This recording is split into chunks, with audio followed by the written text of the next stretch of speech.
Hello everyone and welcome back to Math Bolt Master. আৰম্ভ কৰিম আজি আমাৰ সেকেন্ড লেকচাৰটোৰে তো লেকচাৰটোৰ নাম হ'ব আমাৰ PN junction diode তো প্ৰিভিয়াস লেকচাৰটোত আমি কভাৰ কৰিছিলো সেমিকন্ডাক্টৰছৰ ওপৰত তো আজিৰ লেকচাৰটো হ'ব সেমিকন্ডাক্টৰছৰ এপ্লিকেশন ওপৰত এটা আমাৰ ফাৰ্স্ট এপ্লিকেশন হ'ব PN junction diode তো প্ৰথমতে আমি PN junction diode এটো বুজিবলৈ এতিয়া চেষ্টা কৰো কিনো হয় PN junction diode তো তেনেহলে আৰম্ভ কৰো তো আমাৰ তাত যেহেতু আমি লাষ্ট ক্লাছত অলৰেডি কভাৰ কৰিছো দুটা ধৰণৰ সেমিকন্ডাক্টৰ থাকে এক্সট্ৰিনসিক সেমিকন্ডাক্টৰ এটা হৈছে পি টাইপ আৰু আনটো হৈছে আমাৰ এন টাইপ এই দুটা সেমিকন্ডাক্টৰক যদি আমি স্যান্ডউইচ কৰি দিও তেনেহলে আমি পাই যাও এটা PN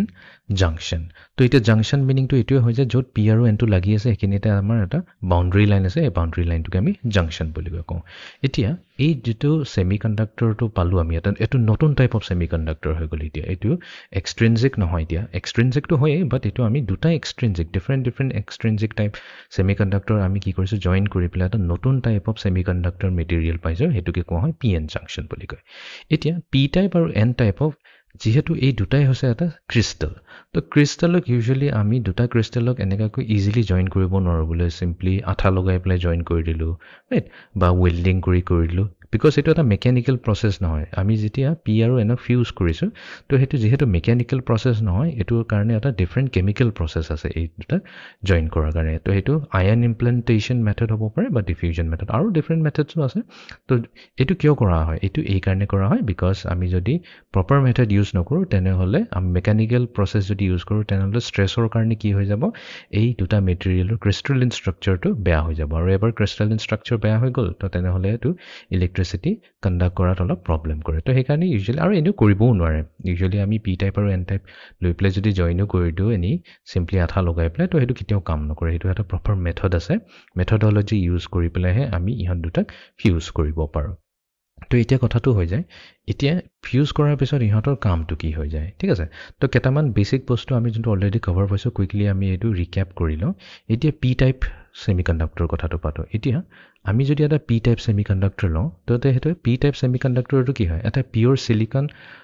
বেস মেটেৰিয়েল থাকিব আৰু সেই বেস মেটেৰিয়েল লগত আমি কি কৰো কিছুমান ইম্পিউৰিটিজ এড কৰি দিও হেতুক যোনটো আমি ডোপেন্স বুলি কওঁ এতিয়া পি টাইপ হ'বলৈ কাৰণে আমি কি কৰো সিলিকনৰ লগত আমি গ্ৰুপ 3 এলিমেন্টস বোৰ এড কৰি দিও গ্ৰুপ 3 এলিমেন্ট যেনেকৈ আমি প্ৰিভিয়াস ক্লাছত আমাৰ এক্সাম্পল আছিল বোৰন এটা গ্ৰুপ 3 মিনিং টো এটোই হৈ যায় আমাৰ যোনটো এই বোৰন এটমটো হৈ গল যোনটো আমাৰ এই ডোপেন্ট এটমটো হৈ গল তো ইয়াৰ থাকিব তিনটা ভ্যালেন্স ইলেক্ট্ৰন ঠিক আছে তিনটা ভ্যালেন্স ইলেক্ট্ৰন থাকাৰ কাৰণে কি কৰিব ই আখে-পাখে থাকা সিলিকন আমিতো জানো সিলিকনৰ টোটাল 4টা ভ্যালেন্স ইলেক্ট্ৰন থাকে তো আখে-পাখে থাকা সিলিকনৰ লগত ই কি কৰিব কোভ্যালেন্ট বন্ড ফৰ্ম কৰিব তো এটা দুটা তিনটা এই তিনটা কোভ্যালেন্ট বন্ডটো ইজিলি ফৰ্ম কৰিব পাৰিব বাট এটো প্ৰবলেমটো কি হৈছে ইয়াতে অক্টেট ফৰ্ম হোৱা নাই অক্টেট ফৰ্ম হ'বলৈ কাৰণে আমাক টোটাল 8টা ইলেক্ট্ৰন লাগে ৰাইট এটা বৰনে টোটাল 8টা ইলেক্ট্ৰন তাৰ আখে-পাখে লাগে তেতিয়া ই অক্টেট কমপ্লিট কৰে তো একো নাই মানে কি আছে তাৰ এটা হোল আছে ৰাইট তো ইয়াৰ ওপৰত থকা যোনটো সিলিকনটো তাৰ লগত কোভ্যালেন্ট বন্ড ফৰ্ম কৰিব পৰা নাই বিকজ এই হোলটোত এটা ইলেক্ট্ৰন লাগিব সেই কাৰণে ই যদি ইলেক্ট্ৰন কাবাৰ পৰা পাই যায় তেনেহলে ই অক্টেট কমপ্লিট কৰিব যেহেতু ই কাবাৰ পৰা ইলেক্ট্ৰন লব তো বোৰন হৈ গৈছে এটা একসেপ্টৰ এটম তো আমাৰ যেটো এই গ্ৰুপ 3 এলিমেন্টটো হৈছে তো এটো কোৱা হয় এটা একসেপ্টৰ এটম বুলি কোৱা হয় তো ইউজুয়ালি তো আমি ডোনেট কৰো এন এ ৰে এ মানে হৈছে একসেপ্টৰ এন মিনিং টু হৈছে কনসেন্ট্ৰেচনৰ কথা কৈছো মানে কিমানটা আছে পাৰ মিটাৰ কিউবত আমি কিমানটা এই ডোপেন্ট মেটেৰিয়েল লৈছো হেতুকে আমি এন এ ৰে ডিনোট কৰো নেক্সট আমাৰ আছিল এন টাইপ এন টাইপৰ কেছত কি হৈ যায় এন টাইপত আমি কি কৰিম সিলিকন এটমটো লম পিওৰ সিলিকন আৰু তাৰ লগত আমি ইম্পিউৰিটিজ এড কৰিম তো ইম্পিউৰিটিজ বোৰ কোৰ পৰা এড কৰিম গ্ৰুপ 5 এৰ এলিমেন্টছটো লম তো আমি লাষ্ট ক্লাছত এক্সাম্পলৰ হিচাপে লৈছিলো এন্টিমনি তো এন্টিমনিৰ কেছত কি হৈ যায় এন্টিমনিৰ যেহেতু গ্ৰুপ 5 তাৰ মানে ইয়াৰ 5টা ভ্যালেন্স ইলেক্ট্ৰন আছে তো 5টা ভ্যালেন্স ইলেক্ট্ৰন থাকাৰ কাৰণে তো অবিয়াসলি ভাল কথা এটো হৈছে ইজিলি 4টা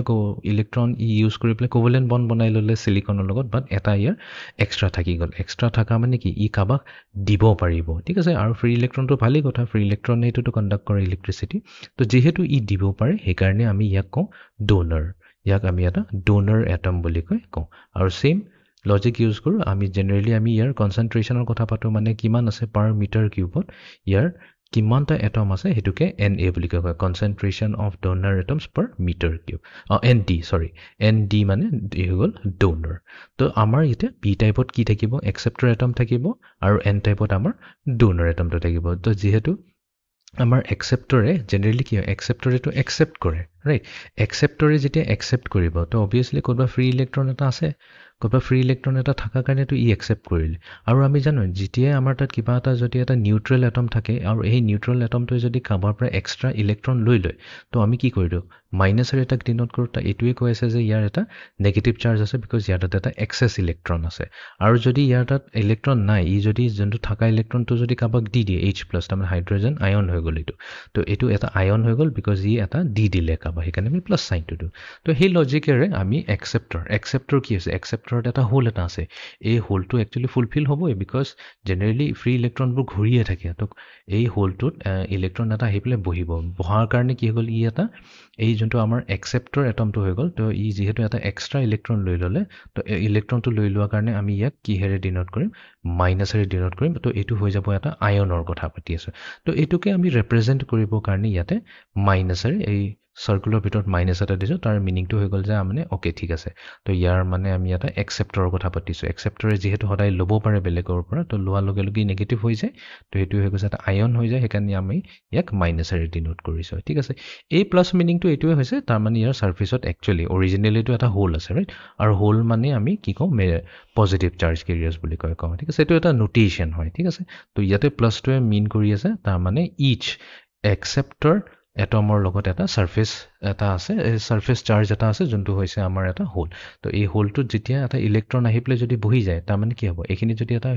এটো নালিফাই হৈ যাব নালিফাই হোৱাৰ পিছত আমি কি কৰিম এটো হৈ যাব এটা আমাৰ আয়ন হৈ যাব এতিয়ালৈকে এটো এটা এটম হৈ আছে ফাইন সেম কেছটো আমাৰ ইয়াতেও হৈ আছে আমাৰ n টাইপৰ কেছত হৈছে n টাইপৰ কেছত আমি ডোনৰ এটমছে আছে তো ডোনৰ এটমছে জেনাৰেলি কি হয় দিব পাৰে যদি কাবাক দি দিয়ে এটো হৈ যায় প্লাস হৈ যায় তো সেইকাৰণে এটোক আমি প্লাস সাইনেৰে ডিনোট কৰিছো ডোনৰটো এটো ৰিপ্ৰেজেন্টেশনৰ কাৰণে ঠিক আছে আৰু তাৰ সাৰফেসত কি আছে তো জেনাৰেলি যদি আমি অৰিজিনালি চাওঁ অৰিজিনালি আমাৰ অন্তিমনি কেছত এটা এক্সট্ৰা ইলেক্ট্ৰন ইয়াৰ তাত আছে তো সেই এক্সট্ৰা ইলেক্ট্ৰনটোকে দেখাবৰ কাৰণে আমি ইয়াৰ সাইডতে এটা মাইনাস সাইন দি থৈছো তো এতিয়া এইটোৱে বুজাই আছে যে আমি যদি n টাইপৰ ফালে চাওঁ n সাইডে চাওঁ মানে তো ইয়াতে মাইনাস সাইন যিমানখিনি আছে যিমানখিনি সারফেস চাৰ্জ আছে তো হেবোৰ কি হৈ যাব আমাৰ মেজৰিটি চাৰ্জ কেৰিয়াৰ্ছ হৈ যাব আৰু ইফালে p টাইপৰ ফালে চাওঁ যদি ইচ ডোন একসেপ্টৰ এটমৰ যদি সাৰফেসত চাওঁ এটা এটা হোল আছে তো আমাৰ কি হৈ যাব হোলছবোৰে হৈ যাব মেজৰিটি কেৰিয়াৰ্ছ ইয়াতে গুৰুত্বপূৰ্ণ কথা এটা হয় যে আমি যেতিয়া একসেপ্টৰ আয়নৰ কথা পাতো তো একসেপ্টৰ আৰু তাৰ লগতে সাৰফেসত থকা হোলছ মিলি পেলাই এই গুটেইটো এটা নিউট্ৰেল হৈ থাকিব সিমিলাৰলি আমি যদি n টাইপৰ ফালে চাওঁ তো ইয়াতে আমাৰ আছে ডোনাৰ আয়ন প্লাসৰে আমি ডিনোট কৰিছো আৰু তাৰ সাৰফেসত আছে নেগেটিভ তো সেই কাৰণে এটো এজ এ হোল আছে এটা নিউট্ৰেল হৈ পেলাই এতিয়া আমি যেতিয়া ইহঁতক ফিউজ কৰি দিও p টাইপ আৰু n টাইপ কি হ'ব ইহঁতক ফিউজ কৰি দিয়াৰ লগে লগে এটা কনসেন্ট্ৰেশন ডিফাৰেন্সৰ কথা আহি যায় concentration difference ke liye ahise because p type ot abar majority charge carriers ki hoise ei positive pure hoise ei positive charge jiman pur ase mane jonto surface ot ase each acceptor atomor surface ot eta hole আছে তো হেতু হোলটো কি হৈছে আমাৰ positive charge আছে আৰু এবোৰ majority হৈ আছে বেছি আছে জুখতকৈ বেছি আছে পি সাইডত এন সাইডত কিন্তু বেছি নাই এন সাইডত বহুত কম আছে দুই তিনটা মানে আছে মানে এই ডায়াগ্ৰামৰ হিচাপত বাট আমাৰ হোলস পি সাইডে বেছি আছে তো হোল নে নাই এটা কনসেন্ট্ৰেশন ডিফাৰেন্স যে পি সাইডে বেছি আছে এন সাইডে কম আছে তো এটোকে কোৱা হয় এটা কনসেন্ট্ৰেশন ডিফাৰেন্স আৰু আমি জানো চাৰ্জ সদায় চাৰ্জ কেৰিয়াৰ্ছবোৰ সদায় এটা হায়াৰ কনসেন্ট্ৰেশনৰ পৰা লোৱাৰ কনসেন্ট্ৰেশনলৈ যাবলৈ চেষ্টা কৰে তো যেহেতু আমাৰ p টাইপত ম্যাক্সিমাম আমাৰ হোলস আছে আৰু n টাইপত মিনিমাম হোলস আছে তো এই হোলসবোৰ কি হ'ব p পৰা n সাইডে যাবলৈ চেষ্টা কৰিব তো মানে এফালে আৰু কেনেকা যাব ডাইৰেক্টলি উৰি পেলাই তো নাযায় এই জাংশনেৰে পাস হৈ যাব লাগিব জাংশনেৰে পাস হোৱাটোক এই প্ৰসেছটোকে কোৱা হয় ডিফিউজন তো আমি কম যে এই হোলসবোৰ p সাইডৰ পৰা n সাইডলৈ গৈছে কি হৈছে জাংশনেৰে ডিফিউজ হৈ পেলাই গৈছে ঠিক আছে সিমিলাৰলি n সাইডে যদি চাওঁ n টাইপ ফালে যদি চাওঁ তেনেহলে আমাৰ ইয়াতে মেজৰিটি চাৰ্জ কেৰিয়াৰ্ছবোৰ কি হয় নেগেটিভ চাৰ্জ কেৰিয়াৰ্ছ ইলেক্ট্ৰনছৰ কথা পাতি আছো এইবোৰ ফ্ৰী ইলেক্ট্ৰনছ হৈছে আৰু যদি আমি p সাইডে চাওঁ p সাইডেটো বহুত কমই ফ্ৰী ইলেক্ট্ৰনছ আছে আৰু এইবোৰ সব যিবোৰ মাইনৰিটি চাৰ্জ কেৰিয়াৰ্ছ বুলি কোৱা হয় পি সাইডে এইবোৰ থাৰ্মেলি জেনেৰেট হৈছে ঠিক আছে এইবোৰ মানে যেতিয়া থাৰ্মেল মানে হিট এক্সটাৰ্নেল হিট বা ইণ্টাৰনেল হিট হ'ব পাৰে টেম্পাৰেচাৰ চেঞ্জ হ'ব পাৰে যাৰ ফলত এই ফ্ৰী ইলেক্ট্ৰনছবোৰ ইয়াতে জেনেৰেট হৈছে থাৰ্মেলি জেনেৰেটেড মাইনৰিটি কেৰিয়াৰ্ছ বুলি ক'ব বাট ইয়াৰ কনচেনট্ৰেশ্যনটো পি সাইডে সদায় ল' থাকিব এন সাইডেটো বহুত হাই আছে বাট পি সাইডে বহুত ল' থাকিব তাৰ মানে এবাৰ ইলেক্ট্ৰনছবোৰ কি কৰিব এন সাইডৰ পৰা পি সাইডলৈ মুভ কৰিব তো ইলেক্ট্ৰনছবোৰ এন সাইডৰ পৰা পি সাইডলৈ মুভ কৰিব কেনেকাকৈ এই জাংচনেৰে পাছ হ'ব জাংচনেৰে পাছ হোৱা প্ৰচেছটোকে আমি কওঁ ডিফিউজন তো আমাৰ যিবোৰ চাৰ্জ কেৰিয়াৰ্ছ থাকিব সিহঁতে হায়াৰ কনচেনট্ৰেশ্যনৰ পৰা লোৱাৰ কনচেনট্ৰেশ্যন ৰিজনলৈ কি কৰিব ডিফিউজ কৰিব তাৰমানে মুভ কৰিব এতিয়া আৰু এটা বস্তু আমি চাব পাৰোঁ আমি কি জানো আমাৰ ইলেক্ট্ৰনৰ আমি যদি ইলেক্ট্ৰনৰ কথা পাতোঁ তেনেহ'লে আমাৰ ইলেক্ট্ৰন ডিফিউজ হৈছে from N side to P side ঠিক আছে আৰু যদি আমি হোলছৰ কথা পাতোঁ এইচ দ্য হোলছ ডিফিউজ হৈছে from P side to N side তো এতিয়া কাৰেণ্টৰ ডাইৰেকশ্যন কি হ'ব তো অভিয়াছলি এটা কাৰেণ্ট এটা জেনেৰেট হৈছে সেই কাৰেণ্টটো যাব আমাৰ ইলেক্ট্ৰনৰ যোনটো ফ্ল' হৈছে তাৰ অপজিট ডাইৰেকশ্যনত তো সেইটোকে আমি কনভেনশ্যনেল কাৰেণ্ট আই বুলি কৈ ক'ম বাট এই কাৰেণ্টটোৰ এটা নাম থাকিব এই কাৰেণ্টটোক আমি ডিফিউজন কাৰেণ্ট বুলি কৈ ক'ম বিকজ ইয়াতে ডিফিউজ হৈছে এই ইলেক্ট্ৰনছবোৰ এন সাইডৰ পৰা পি সাইডলৈ কেনেকৈ আহিছে ডিফিউজ হৈ পেলাই আহিছে তো যাৰ ফলত এটা কাৰেণ্ট পাইছোঁ from P side to N side সেইটোকে কোৱা হয় ডিফিউজন কাৰেণ্ট আই ডিফিউজন বুলি কয় আৰু এইটো জেনেৰেলি এই ডিফিউজন কাৰেণ্টৰ ডাইৰেকশ্যন আৰু হোলছৰ ডাইৰেকশ্যনটো অলমষ্ট কি একেই থাকিব এইটোৱে থাকিব বিকজ আমি হোলছৰ ডাইৰেকশ্যনটোকে কনভেনশ্যনেল কাৰেণ্টৰ ডাইৰেকশ্যন বুলি কওঁ ফাইন এতিয়া কথাটো হৈ যায় কি এই কাৰেণ্টটো কি সদায় ফ্ল'ৱে হৈ থাকিব নেকি মানে আই ডিফিউজন সদায় ফ্ল'ৱে হৈ থাকিব নেকি কাৰণ এই যোনটো আমি পি এন জাংচনটো বনাইছোঁ এই পি এন জাংচনটো এটা অ'পেন চাৰ্কিট বনাইছোঁ ঠিক আছে অ'পেন চাৰ্কিটৰ মিনিংটো এইটোৱে হৈ গ'ল তাৰ মানে এই পি এন জাংচন মানে এই ছেমি কণ্ডাক্টৰ মেটেৰিয়েলটো যে লৈছোঁ ইয়াৰ পৰা আমি কোনো এক্সটাৰ্নেলি ইয়াক কোনো বেটেৰীৰ লগত কানেক্ট কৰা নাই বা কোনো ভল্টেজ ইয়াতে দিয়া নাই যদি আমি বাহিৰৰ পৰা একো ভল্টেজ নিদিওঁ তেনেহ'লে এইটোক এটা অ'পেন চাৰ্কিট জাংচন বুলি কোৱা হয় ঠিক আছে এইটো এটা ইম্পৰ্টেণ্ট ক্ৰাইটেৰিয়া হ'ল তো অ'পেন চাৰ্কিট থাকক একো প্ৰব্লেম নাই তো আমাৰ কি হৈছে ডিফিউজনৰ কাৰণে আমি এটা কাৰেণ্ট পাইছোঁ আই ডিফিউজন বাট কথাটো হৈ গ'ল তাৰমানে কি আই ডিফিউজন হোৱাৰ মানে কি হৈ গ'ল তাৰমানে কি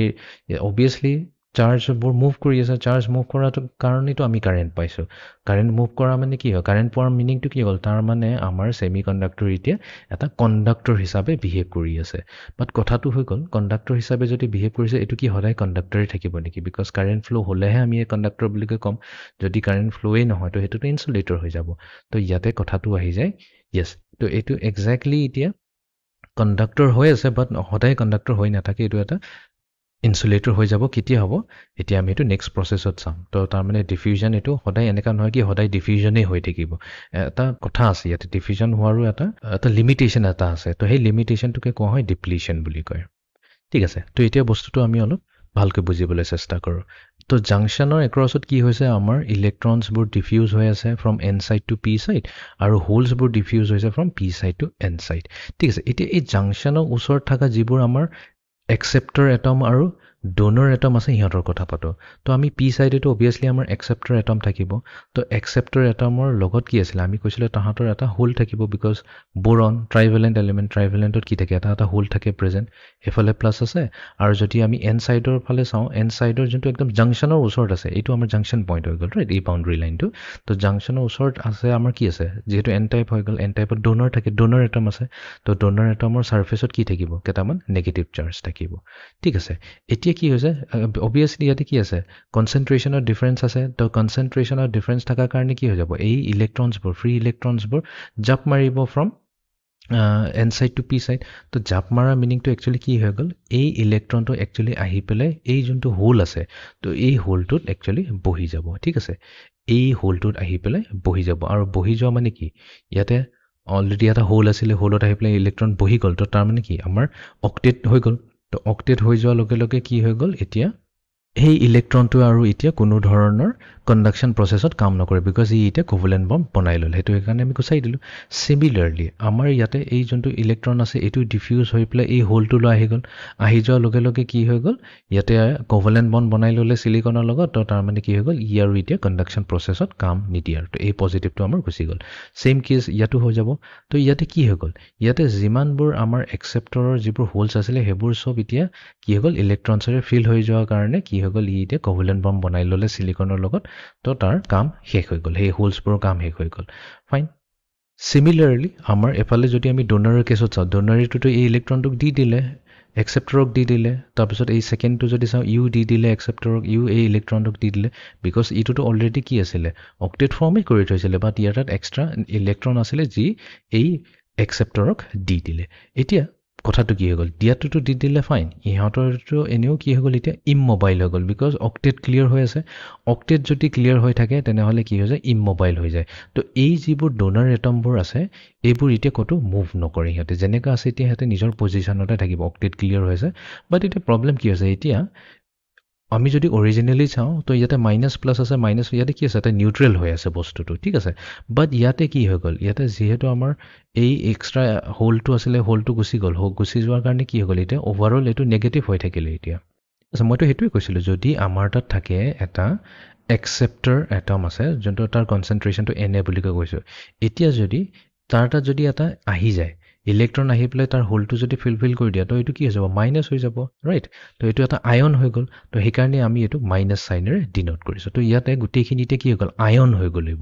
এইবোৰ চব এতিয়া চাৰ্জড আয়ন হৈ আছে, এইবোৰ চব এতিয়া আমাৰ আয়ন হৈ গ'ল। চিমিলাৰলি আমাৰ ডোনাৰ কেছতো কি কৈছে, আমি ডোনাৰ আয়ন পাই আছোঁ এতিয়া, ঠিক আছে। আমাৰ এটম আছিলে ইনিচিয়েলি, এইবোৰ চব এটম আছিলে, বাট কি হৈ গ'ল, ইহঁতে ইলেক্ট্ৰন কোনোবাই হোলচেল ল'লে আৰু কিছুমানে দি দিলে, ডোনেট কৰিলে, যাৰ ফলত এইবোৰ গোটেই আয়ন হৈ গ'ল, ঠিক আছে। এতিয়া আয়ন হৈ যোৱাৰ লগে লগে কি হৈ গ'ল, ইয়াতে ইহঁতৰ আৰু এতিয়া ফ্ল' ইয়াতে বন্ধ হৈ গ'ল। তো ইহঁতৰতো নিজৰ কামবোৰ হৈ গ'ল, ইলেক্ট্ৰন দি দিলে হোলছত, তো ইয়াতে কি গ'ল, চাৰ্জ কেৰিয়াৰ নাইকিয়া হৈ গ'ল ন। তো এই ৰিজনটোত কি থাকিব, কোনো চাৰ্জ কেৰিয়াৰ নাথাকিব, সেই ৰিজনটোকে কোৱা হয় ডিপ্লিশ্যন ৰিজন, আৰু এইটো সদায় জাংচনৰ ওচৰতে থাকে। এনেকা এটা ৰিজন নিয়েৰ দ্য জাংচন য'ত কোনো ধৰণৰ চাৰ্জ কেৰিয়াৰ নাথাকে, সেই ৰিজনটোকে আমি কওঁ ডিপ্লিশ্যন ৰিজন বুলি কয়। ফাইন, এতিয়াতো গম পালোঁ আমি ডিপ্লিশ্যন ৰিজন কেনেকৈ ফৰ্ম হয়, বিকজ ইয়াতে আনকভাৰ্ড নেগেটিভ চাৰ্জেছ আছে, যাৰ কাৰণে ইয়াতে ইয়াতে ইমমবাইল হৈ আছে। তো আমাৰ যিবোৰ আয়নছবোৰ ফৰ্ম হ'ল, আয়নছবোৰ এতিয়া ইয়াতে ইমমবাইল হৈ আছে, আৰু ইয়াতে কোনো ফ্ৰী চাৰ্জ কেৰিয়াৰ্ছ নাই, সেইকাৰণে এইবোৰ হৈ গ'ল ডিপ্লিশ্যন ৰিজন। বাট কথাটো আহি যায়, বাট ষ্টিল কনচেনট্ৰেশ্যন ডিফাৰেঞ্চটোতো এতিয়াও আছে, ৰাইট। এতিয়াওতো পি ফালে আমাৰ মেজৰিটি হোলছ আছে আৰু এন চাইডে আমাৰ মেজৰিটি ইলেক্ট্ৰনছ আছে, তো এতিয়াওতো ডিফিউজন হ'ব লাগিছিল, ঠিক আছে। এইকেইটা আমাৰ হৈ আছে, ইহঁতে ডিপ্লিশ্যন হৈ আছে, ফাইন, বিকজ ইয়াতে যিকেইটা আমাৰ ডোনাৰে দি দিলে একসেপ্টৰক, যাৰ ফলত ইহঁতৰ ইমুভেবল হৈ গ'ল, অক্টেট ক্লিয়াৰ হৈ গ'ল। বাট যিবোৰ বাচি আছে, কনচেনট্ৰেশ্যন ডিফাৰেঞ্চটোতো আছেই, ৰাইট। মেজৰিটি এফালে হোলছ আছে, পি চাইডত মেজৰিটি হোলছ আছে, বাট আমি যদি এন চাইডে চাওঁ মাইনৰিটি হোলছ আছে, তো যাব লাগিছিল, ৰাইট। বাট ষ্টিল ডিপ্লিশ্যনটোতো হৈ গ'ল, বাট তথাপিও সিহঁতে যাব নোৱাৰিব। কেলৈ যাব নোৱাৰিব, ইয়াৰ আৰু কাৰণ আছে কেলৈ যাব নোৱাৰে। তো আমি কি কৈছোঁ, এই যিবোৰ চাৰ্জেছ আছে, যিবোৰ আমাৰ আয়নবোৰ হৈ গ'ল, যিবোৰ আমাৰ একসেপ্টৰ আয়ন হৈ গ'ল, পি চাইডে আমাৰ একসেপ্টৰ আয়ন আছে আৰু এন চাইডে আমাৰ ডোনাৰ আয়নবোৰ আছে। তো ইহঁতে কি কৰিলে, গোটেই নেগেটিভ চাৰ্জবোৰ একিউমুলেট কৰি ল'লে এইফালে, আৰু এইফালে এন চাইডে গোটেই পজিটিভ চাৰ্জবোৰ একুমুলেট হৈছে। তো একুমুলেশ্যন হোৱাৰ কাৰণে এইটো এটা ধৰণৰ এটা পটেঞ্চিয়েল টাইপ এটা এফেক্ট আহিছে, ৰাইট। পটেঞ্চিয়েল মানে কি, প্লাছবোৰ গোটেইখিনি একেলগে ইফালৰ পৰা প্লাছ এফেক্টটো দিছে, আৰু ইফালে পি চাইডৰ পৰা গোটেইখিনি এটা নেগেটিভ এফেক্টটো দিছে। তো এইটোকে যদি আমি এটা বেটেৰীৰে ডিনোট কৰোঁ, তো এইটো জাষ্ট নোটেশ্যন হয় দেখুৱাবৰ কাৰণে। তো এটা ধৰণৰ এটা পটেঞ্চিয়েল এটা জেনেৰেট হৈছে, ঠিক আছে। আৰু এই পটেঞ্চিয়েলটো জেনেৰেট হোৱাৰ কাৰণে কি হয়, আমি জানো যে আমাৰ পজিটিভৰ পৰা নেগেটিভ চাইডলৈ কি হয়, ইলেক্ট্ৰিক ফিল্ড এটা জেনেৰেট হয়, ঠিক আছে। তো এইটো হৈ গৈছে আমাৰ ইলেক্ট্ৰিক ফিল্ডৰ direction from positive side to negative side. এতিয়া এই ইলেক্ট্ৰিক ফিল্ডে কি কৰিব, এই ইলেক্ট্ৰিক ফিল্ডে একচুৱেলি আমাৰ যিমানবোৰ কনচেনট্ৰেশ্যন ডিফাৰেঞ্চৰ কাৰণে যিবোৰ মেজৰিটি চাৰ্জ কেৰিয়াৰ্ছ আছে, সিহঁতক এটা ছাইডৰ পৰা আনটো ছাইডলৈ যাবলৈ ৰখাব। কেলে? তো ইলেক্ট্ৰিক ফিল্ডৰ এটা কনচেপ্ট আছে। চ' লেটছ চে আমাৰ এটা ইউনিফৰ্ম ইলেক্ট্ৰিক ফিল্ড আছে, ঠিক আছে। এইটো ইউনিফৰ্ম আছে অলমষ্ট। তো এটা ইউনিফৰ্ম ইলেক্ট্ৰিক ফিল্ড আমি লৈছোঁ, যাৰ direction from left side to right side আছে। তো যদি আমি ইয়াতে এটা চাৰ্জ পাৰ্টিকল যদি বহাই দিওঁ এই ইলেক্ট্ৰিক ফিল্ডৰ ৰিজনত, তেনেহ'লে তাৰ চাইনৰ ওপৰত ডিপেণ্ড কৰিব। তো এইটো যদি এটা পজিটিভ চাৰ্জ আমি দি দিওঁ, তেনেহ'লে ই কি কৰিব, যোনটো ইলেক্ট্ৰিক ফিল্ডৰ ডাইৰেকশ্যন আছে, সেই ডাইৰেকশ্যনতে এই চাৰ্জ পাৰ্টিকলটো মুভ কৰিব। যদি আমি ইয়াতে এটা নেগেটিভ চাৰ্জ দি দিওঁ, তেনেহ'লে এই নেগেটিভ চাৰ্জটো ইলেক্ট্ৰিক ফিল্ডৰ অপজিট ডাইৰেকশ্যনত মুভ কৰিব, সেইটো তাৰ নেচাৰ হয়। তো এতিয়া আমাৰ কেছত আমি কৈছোঁ যে পি চাইডে আমাৰ মেজৰিটিবোৰ আছে পজিটিভ, আৰু এন চাইডে আমাৰ মাইনৰিটিবোৰ আছে পজিটিভ হোলছ। তো তাৰমানে নেচাৰেলি পিৰ পৰা এন চাইডে আমাৰ পজিটিভ চাৰ্জবোৰ মুভ কৰিব লাগে, সেইটো নেচাৰেলি হ'ব লাগে, ৰাইট। এইটো দেখাই দিওঁ, নেচাৰেলি আমাৰ পজিটিভটো মানে পি চাইডৰ পৰা এন চাইডলৈ আমাৰ হোলছবোৰ যাব লাগে বাট ইলেক্ট্ৰিক ফিল্ডৰ ডাইৰেকশ্যনটো কি আছে অপজিটত আছে right from plus to minus আছে মানে আমাৰ ৰাইট ছাইডৰ পৰা লেফ্ট ছাইডত আছে থিয়ৰিটিকেলি আমাৰ কেনেকৈ যাব লাগিছিল ইলেক্ট্ৰিক ফিল্ডৰ ডাইৰেকশ্যনতেতো পজিটিভ হোলছবোৰ যাব লাগিছিল তো এই ইলেক্ট্ৰিক ফিল্ডৰ ডাইৰেকশ্যনটো যিহেতু আমাৰ from right side to left side আছে তেনেহ'লে ই কি কৰিব এই পটেঞ্চিয়েল বেৰিয়াৰটোৱে এই যিমানবোৰ আমাৰ হোলছবোৰ আছে তো পি ছাইডৰ পৰা এন ছাইডলৈ যোৱাটো বন্ধ কৰি দিব সিমিলাৰলি আমি এনেকৈতো ক'ব পাৰোঁ তেনে হোৱাট এবাউট দ্য ইলেক্ট্ৰনছ তো ইলেক্ট্ৰনছটো অৰিজিনেলি কেনেকৈ ডিফিউজ হৈ আছে অৰিজিনেলি এই ডিফিউজ হৈছে from N side to P side ঠিক আছে বাট আমাৰ এইটো ডাইৰেকশ্যনতেতো ইলেক্ট্ৰিক ফিল্ডো আছে তো ইলেক্ট্ৰিক ফিল্ডৰ থকা ডাইৰেকশ্যনততো ইলেক্ট্ৰনকেইটা মুভ নকৰে অপজিট ডাইৰেকশ্যনতহে যায় তো তাৰমানে কি কয় এই পটেঞ্চিয়েল বেৰিয়াৰটোৰ কাৰণে যোনটো ইলেক্ট্ৰিক ফিল্ডটো জেনেৰেট হৈছে ই ইভেন ইলেক্ট্ৰনছকেইটাকো এন ছাইডৰ পৰা পি ছাইডলৈ ডিফিউজ হ'বলৈ কাৰণে ৰখিছে তো তাৰমানে কি হৈ গ'ল আমাৰ ডিপ্লিশ্যন ৰিজনটো আৰু বাঢ়ি গ'ল তো আৰু ৰখাই দিলে এতিয়া কি হৈ গ'ল ইয়াতে ডিফিউজন কাৰেণ্টটো অলমষ্ট 0 হৈ গ'ল আমাৰ ডিফিউজন কাৰেণ্টটো কিহৰ কাৰণে হৈছে ডিফিউজন কাৰেণ্ট হয় সদায় মেজৰিটি চাৰ্জ কেৰিয়াৰ্ছবোৰ যেতিয়া ডিফিউজ হ'ব জাংচনতে সেইটোৰ কাৰণেহে আমি ডিফিউজন কাৰেণ্ট পাওঁ ঠিক আছে ফাইন অ'কে এতিয়া নেক্সট কথাটো হৈ গ'ল অকল ডিফিউজন কাৰেণ্টে থাকে what about minority charge carriers because আমাৰ পি টাইপততো মাইনৰিটি চাৰ্জ কেৰিয়াৰ্ছ কেইটামান আছে পি টাইপে কি মাইনৰিটি আছে ইয়াতে ই মাইনাছ তাৰমানে যদি মেজৰিটি হোলছ হৈ যায় তেনেহ'লে অট'মেটিকেলি মাইনৰিটি কি হৈ যাব ইলেক্ট্ৰনছ হৈ যাব তাৰমানে পি ছাইডত আমাৰ ইলেক্ট্ৰনছবোৰ হৈ গৈছে আমাৰ মাইনৰিটি ঠিক আছে এইবোৰ মাইনৰিটি চাৰ্জ কেৰিয়াৰ্ছ হৈ গ'ল ফাইন আৰু এইফালে এন টাইপৰ যদি চাওঁ এন টাইপৰ ফালে আমাৰ মাইনৰিটি চাৰ্জ কেৰিয়াৰ্ছবোৰ কি হৈ যাব হোলছবোৰ হৈ যাব এই হোলছবোৰে হৈছে মাইনৰিটি ঠিক আছে তো এতিয়া আমি জানো এইফালে যদি মাইনৰিটি আছে ইলেক্ট্ৰনছবোৰ কি হ'ব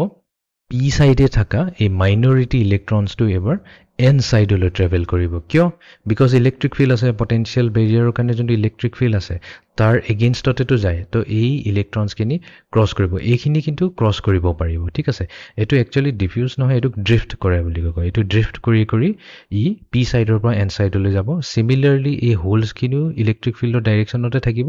এই হোলছখিনি যিটো মাইনৰিটি হৈ গ'ল এন ছাইডৰ ইহঁতে আকৌ ট্ৰেভেল কৰিব এন ছাইডৰ পি ছাইডলৈ তো ইয়াতে আমাৰ যিবোৰ মাইনৰিটি চাৰ্জ কেৰিয়াৰ্ছবোৰ মুভ কৰিছে এই মাইনৰিটি চাৰ্জবোৰ পি ছাইডৰ পৰা এন ছাইড বা এন ছাইডৰ পৰা পি ছাইডলৈ মুভ কৰিছে because of the electric field due to potential barrier তাৰমানে পটেঞ্চিয়েল বেৰিয়াৰৰ যোনটো ইলেক্ট্ৰিক ফিল্ড আছে তাৰ ইনফ্লুৱেঞ্চত যেতিয়া আমাৰ চাৰ্জ কেৰিয়াৰ্ছবোৰ জাংচনেৰে পাছ হয় তো সেইটো এটা কাৰেণ্ট জেনেৰেট কৰে সেই কাৰেণ্টটোকে আমি ড্ৰিফ্ট কাৰেণ্ট বুলি কওঁ বাট ডিফিউজনৰ কেছত কি হয় ডিফিউজনৰ কেছত আমাৰ চাৰ্জ কেৰিয়াৰ্ছে মুভ কৰিছে বাট সেইটো ইলেক্ট্ৰিক ফিল্ডৰ কাৰণে নহয় সেইটো কনচেনট্ৰেশ্যন ডিফাৰেঞ্চৰ কাৰণে চাৰ্জ কেৰিয়াৰ্ছবোৰ পি ছাইডৰ পৰা এন ছাইড বা এন ছাইডৰ পৰা পি ছাইডলৈ মুভ কৰে যাৰ ফলত আমি এটা কাৰেণ্ট পাওঁ সেইকাৰণে সেইটোক আমি ডিফিউজন কাৰেণ্ট বুলি কওঁ তো আমাৰ যোনটো অৰিজিনেল কাৰেণ্ট হৈছে যোনটো মেজৰিটি চাৰ্জ কেৰিয়াৰৰ কাৰণে কাৰেণ্ট হৈছে সেইটোক আমি কি বুলি কওঁ ডিফিউজন কাৰেণ্ট বুলি কওঁ আৰু এই ডিফিউজন কাৰেণ্টৰ যোনটো ডাইৰেকশ্যনটো হ'ব সেইটো হ'ব ফ্ৰম পি টু এন পিৰ পৰা এন ছাইডলৈ হ'ব বাট আমি এতিয়া এটা নতুন কাৰেণ্ট পাইছোঁ এই নতুন কাৰেণ্টটো ক'ৰ পৰা যাব আমাৰ এন ছাইডৰ পৰা পি ছাইডলৈ যাব আৰু এই কাৰেণ্টটো কোৱা হয় ড্ৰিফ্ট কাৰেণ্ট আৰু এইটো ড্ৰিফ্ট কাৰেণ্ট কাৰ কাৰণে হয় মাইনৰিটি চাৰ্জ কেৰিয়াৰ্ছৰ কাৰণে তো এই মাইনৰিটি চাৰ্জ কেৰিয়াৰ্ছবোৰ যেতিয়া যাব মুভ কৰিব ইলেক্ট্ৰনছ যেনেকৈ মাইনৰিটি হ'ল পি কাৰণে এন ছাইডলৈ যাব আৰু চিমিলাৰলি হোলছবোৰ এনৰ পৰা পিলৈ আহিব তাৰ কাৰণে এটা আমি কাৰেণ্ট পাই যাওঁ ড্ৰিফ্ট কাৰেণ্ট আৰু আমাৰ কি হৈ যায় ইকুইলিব্ৰিয়ামৰ কেছত এই ডিফিউজন কাৰেণ্ট আৰু এই ড্ৰিফ্ট কাৰেণ্টৰ ভেলু ইকুৱেল হৈ যায় যাৰ ফলত আমি এটা অভাৰঅল কাৰেণ্ট বা নেট কাৰেণ্ট যোনটো হ'ব আমাৰ সেইটো ইকুৱেলছ টু 0 হৈ যাব তো নেট কাৰেণ্ট 0 হৈ যোৱা মানে কি হৈ গ'ল এইটো এটা ইনচুলেটৰ নিচিনাই বিহেভ কৰি আছে অলদো মই ক'লোঁ যে এইটো এটা ইনচুলেটৰ নিচিনা বিহেভ কৰিছে বাট এইটো ইনচুলেটৰ নহয় এইটো ছেমিকণ্ডাক্টৰ মেটেৰিয়েলে হয় ইয়াতে খালি কি হৈছে ডিপ্লিশ্যন ৰিজনটো হৈ যোৱাৰ কাৰণে যিবোৰ ফ্ৰী চাৰ্জ কেৰিয়াৰ্ছ আছে পি ছাইডত আৰু এন ছাইড সিহঁতে খালি ডিফিউজ হৈ পেলাই ক্ৰছ অভাৰ কৰিব পৰা নাই যাৰ ফলত আমি কৈছোঁ আমাৰ নেট কাৰেণ্টটো 0 হৈ গৈছে ইয়াতে drift current equals to diffusion current হৈছে বাট এইকেইটা ফ্ল' থাকিবই তো আমাৰ ৰাইট কণ্ডিশ্যন যদি হৈ যায় যদি আমি কণ্ডিশ্যনটো ৰাইট কৰি দিওঁ তেনেহ'লে আকৌ ফ্ল' আৰম্ভ হৈ যাব ফ্ল' আৰম্ভ হোৱাৰ লগে লগে এইটো আকৌ এটা কণ্ডাক্টৰ নিচিনা বিহেভ কৰিবলৈ ধৰিব তো আমি বহুতখিনি কথা ডিছকাছ কৰিলোঁ এটা কাম কৰোঁ এটা কুইকলি গোটেই ষ্টেপছখিনি আমি ৰিভিউ কৰিলোঁ তেতিয়া মনত থাকিব তো আমি কিহৰ কথা পাতি আছো আমি এটা পিএন জাংশনৰ কথা পাতি আছো বাট এটো ওপেন সাৰ্কিট হ'ব বিকজ আমি কোনো এক্সটাৰ্নালি তাত এটা ভোল্টেজ লগোৱা নাই যোনটো ভোল্টেজ ডেভেলপ হৈছে এটো জাংশনত হৈছে জাংশন পটেনশিয়াল কওঁ বেৰিয়াৰ পটেনশিয়াল কওঁ বা বিল্ট ইন পটেনশিয়াল কওঁ বাস নামটো ডিফাৰেন্ট হয় ডিফাৰেন্ট টেক্সট বুকত ডিফাৰেন্ট নাম ইউজ কৰে বাট হেই পটেনশিয়ালটো জাংশনত হৈছে ৰাইট জাংশনৰ ভিতৰত হৈছে এটো আমি দিয়া নাই হেতু তাৰ নিজৰ নেচাৰৰ কাৰণে হৈছে তো প্ৰথমতে আমি কি কৰিলো যেতিয়া আমি পি আৰু এন টাইপক স্যান্ডউইচ কৰি দিও তেনেহলে আমাৰ কি হ'ব এটা ডিফিউজন কাৰেন্ট জেনাৰেট হ'ব ডিফিউজন জেনাৰেট কাৰেন্ট কিয় জেনাৰেট হৈছে বিকজ কনসেন্ট্ৰেশন গ্ৰেডিয়েন্ট থাকে আমাৰ এক সাইডে হায়াৰ কনসেন্ট্ৰেশন থাকিব যেনেকৈ আমাৰ পি সাইডে এটা হায়াৰ কনসেন্ট্ৰেশন অফ হোলস থাকিব আৰু এন সাইডে আমাৰ লোৱাৰ কনসেন্ট্ৰেশন অফ হোলস থাকিব তো সেই কাৰণে আমাৰ হোলসবোৰ ডিফিউজ হ'ব পি পৰা এন সাইডলৈ এটো হোলসৰ কথা কৈছো আৰু যদি আমি ইলেক্ট্ৰনছৰ কথা পাতো ইলেক্ট্ৰনছ ডিফিউজ হ'ব এনৰ পৰা পি সাইডলৈ বিকজ এন ফালে আমাৰ ইলেক্ট্ৰনছ হৈ গ'ল concentration বেছি থাকিব but p টাইপত আমাৰ ইলেক্ট্ৰনছৰ concentration কম থাকিব সেইকাৰণে হঠাই হায়াৰ টু লোৱাৰ যায় ঠিক আছে তো হোলছ আৰু ইলেক্ট্ৰনছবোৰ কি হ'ব জাংশনৰেটো পাস হৈ আছে ৰাইট ডিফিউজ হৈ পেলাই গৈছে তো জাংশনত কি হ'ব ইহঁতে ৰিকম্বাইন্ড হ'ব তাৰ মানে এন আনকভাৰ বাউন্ড চাৰ্জেছৰ মিনিংটো এইটোৱে হৈ গ'ল পি সাইডে আমাৰ থাকে একসেপ্টৰ এটম থাকিব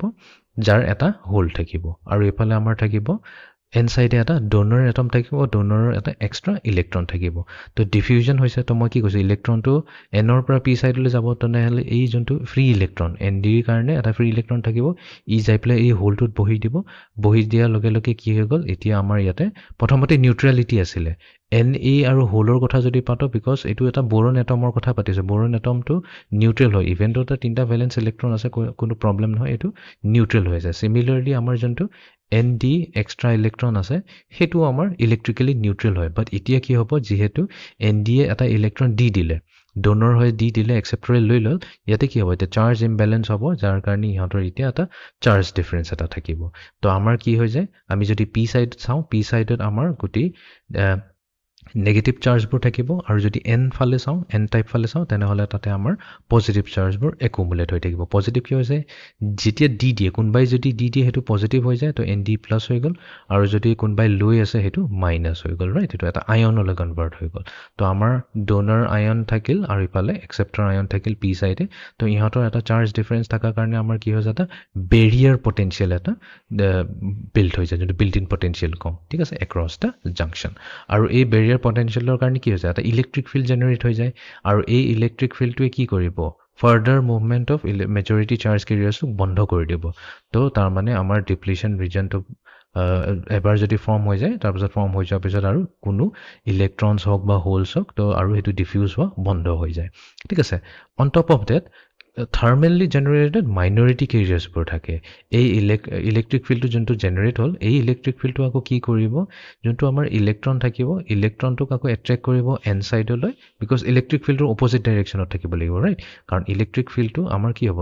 জাংশন পটেনশিয়ালৰ কাৰণে এন সাইড টু পি সাইডত এটা ইলেক্ট্ৰিক ফিল্ড জেনাৰেট হৈছে তাৰ অপোজিট ডাইৰেকশ্যনত মাইনৰিটি চাৰ্জ কেৰিয়াৰ যোনটো ইলেক্ট্ৰন হৈছে পিৰ কেছত তো হেতু এনলৈ মুভ কৰিব আৰু যিবোৰ হোলছ আছে হেতু মাইনৰিটি হোলছবোৰ এনৰ পৰা পি সাইডলৈ মুভ কৰিব যাৰ ফলত এটা নতুন ধৰণৰ কাৰেন্ট আহিব যোনটোক আমি ড্ৰিফট কাৰেন্ট বুলি কয় তো মাইনৰিটি চাৰ্জ কেৰিয়াৰ্ছৰ কাৰণে যোনটো কাৰেন্ট হয় হেতুক ড্ৰিফট কাৰেন্ট বুলি কোৱা হয় আৰু মেজৰিটি চাৰ্জ কেৰিয়াৰ্ছৰ কাৰণে যোনটো কাৰেন্ট হয় হেতুক আমি ডিফিউজন কাৰেন্ট বুলি কওঁ ঠিক আছে তো এটা ষ্টেট আহিব তো এই প্ৰসেসটো তেতিয়ালৈকে কন্টিনিউ হৈ থাকিব মুভমেন্ট তেতিয়ালৈকে কন্টিনিউ হৈ থাকিব যেতিয়ালৈকে diffusion current equals to ড্ৰিফট current হৈ নাযায় আৰু যেতিয়া ইহঁত দুটা ইকুৱেল হৈ যাব তাৰ পিছত আমাৰ একো নেট কাৰেন্ট নেথাকিব তো এইটোৱে হৈছে আমাৰ ফিজিক্সটো তো আমাৰ যদি পি এন জাংশন থাকে তো তাহাঁতৰ ভিতৰৰ ফিজিক্সটো আমি এতিয়া বুজি পালো এতিয়া নেক্সট কথাটো আহি যায় আমি যোনটো ইহঁতৰ ডিপ্লিশন ৰিজনৰ কথা পাতো তাৰ উইথটো কিমান হ'ব কিমান ডাঙৰ হ'ব তো হেতুৰ বিষয়ে আমি এতিয়া কথা পাতিম তো যোনটো আমাৰ জাংশন উইথ আছে তো জাংশন উইথটো জানিবলৈ হলে প্ৰথমতে আমি বিল্ট ইন পটেনশিয়াল ভ্যালুটো কিমান হয় হেতু জানিব লাগিব তো বিল্ট ইন পটেনশিয়াল উলিয়াবলৈ কাৰণে আমাৰ তাত এটা ফৰ্মুলা আছে তো VBI মানে হৈছে বিল্ট ইন পটেনশিয়াল তো এইটো হৈ যাব VT মাল্টিপ্লাইড টু নেচাৰেল লগ NA ইনটু ND ডিভাইডেড বাই NI স্কয়াৰ এতিয়া VT মানে কি হৈছে VT টোক আমি কওঁ এটা থাৰ্মেল ভোল্টেজ তো থাৰ্মেল ভোল্টেজ উলিওৱাৰ ফৰ্মুলাটো হৈছে KT ডিভাইডেড বাই E K হৈছে আমাৰ বোলজমেন কনস্ট্যান্ট ইয়াৰ ভ্যালুটো হৈছে 1.38066 into 10 to the power of -23 তাৰপিছত T2 হৈছে জেনাৰেলি আমি ৰুম টেম্পাৰেচাৰ কথা যদি পাতো তাৰ ৰুম টেম্পাৰেচাৰত আমাৰ কেলভিন মেজাৰত হ'ব 300 কেলভিন ঠিক আছে তো 300 কেলভিন লৈছো ইটো কি হৈছে আমাৰ ইলেক্ট্ৰনিক চাৰ্জ যোনটো হৈছে 1.6 × 10⁻⁻⁹ এই ভ্যালুখিনি যদি আমি পুট কৰি দিও তেনেহলে at room temperature আমাৰ যোনটো থাৰ্মেল ভোল্টেজ হ'ব আমাৰ থাৰ্মেল ভোল্টেজৰ ভ্যালুটো আহে 36 মিলিভোল্ট এৰাউণ্ড ঠিক আছে তো এটো এপ্ৰক্সিমেটলি 26 মিলিভোল্টত আহিব এটো হৈছে আমাৰ থাৰ্মেল ভোল্টেজ এই থাৰ্মেল ভোল্টেজটো যেনিবা আমি ইয়াতে পুট কৰি দিম 26 মিলিভোল্ট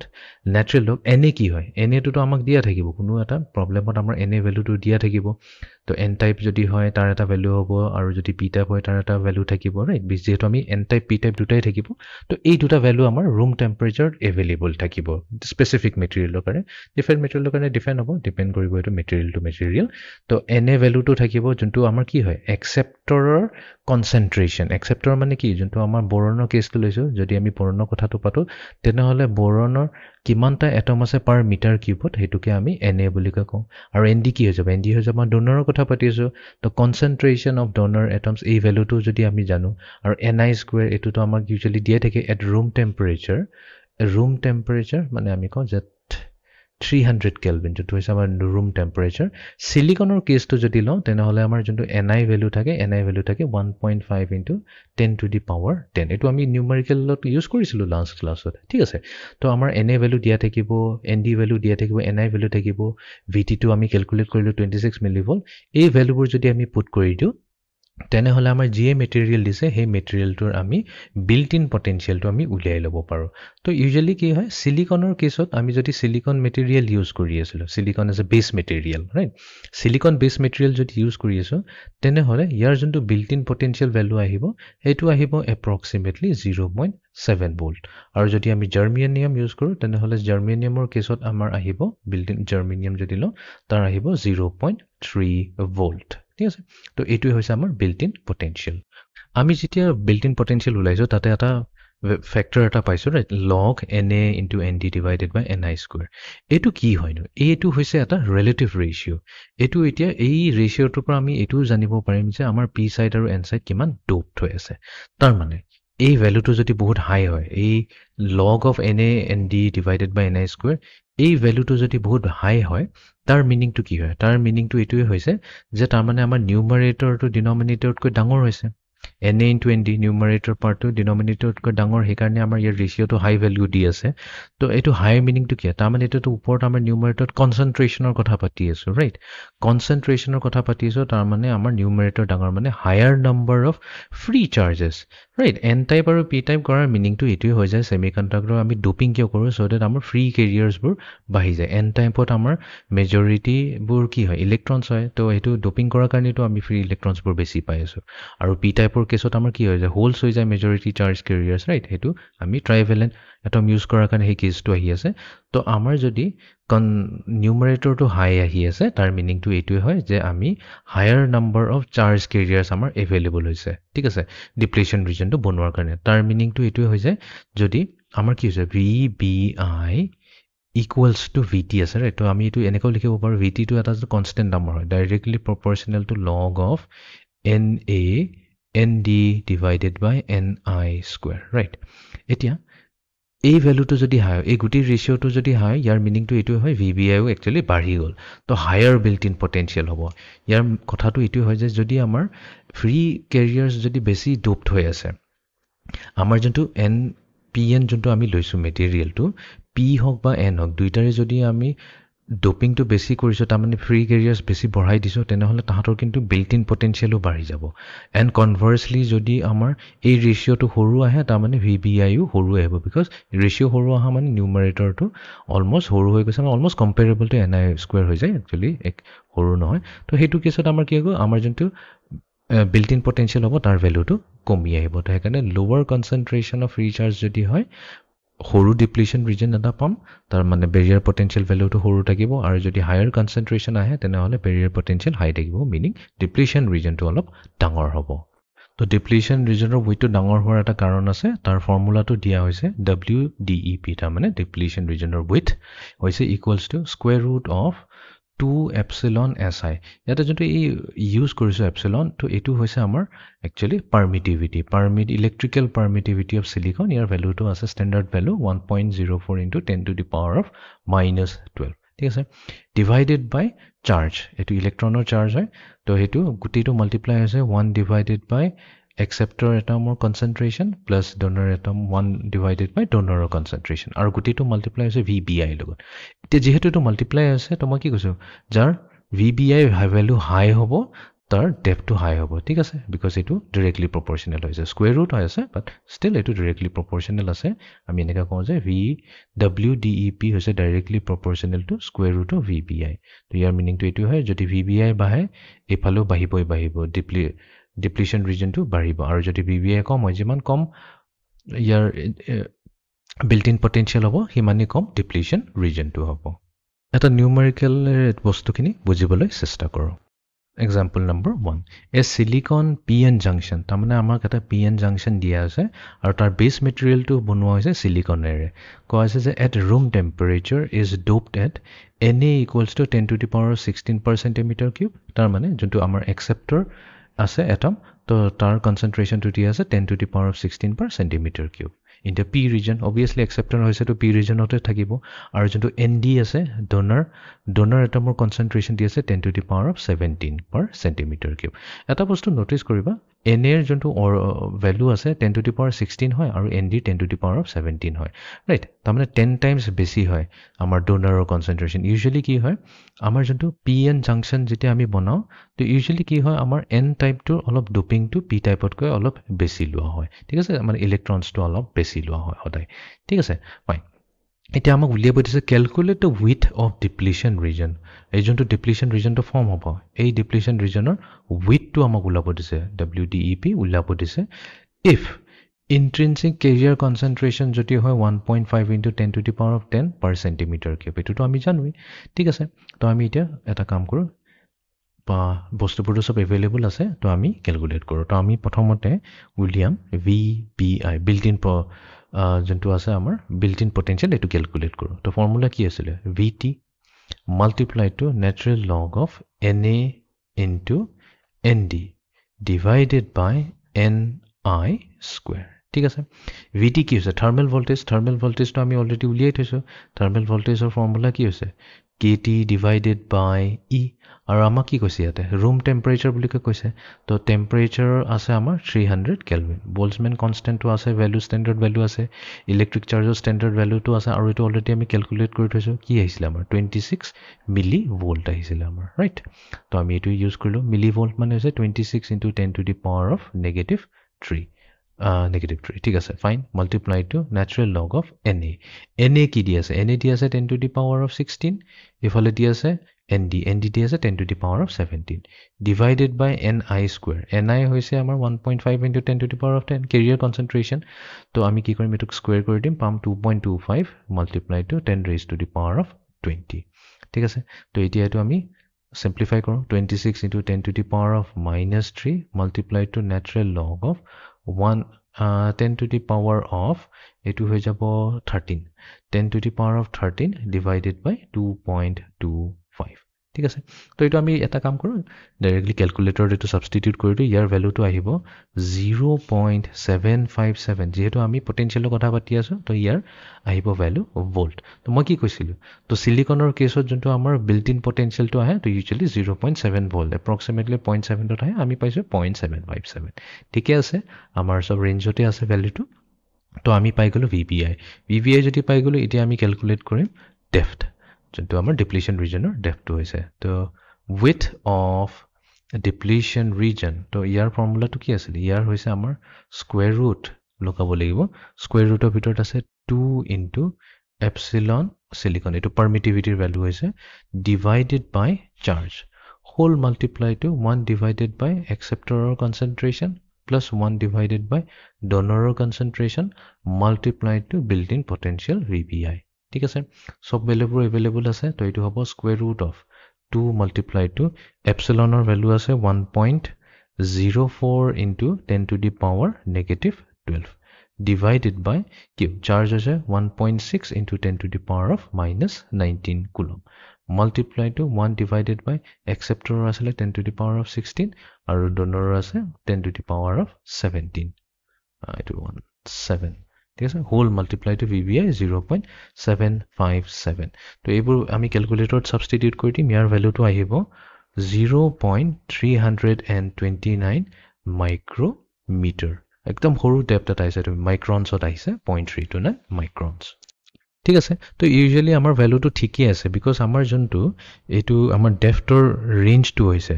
at room temperature ইয়াৰ ৰেঞ্জটো যোনটো হয় 0.1 মাইক্ৰোমিটাৰ আৰু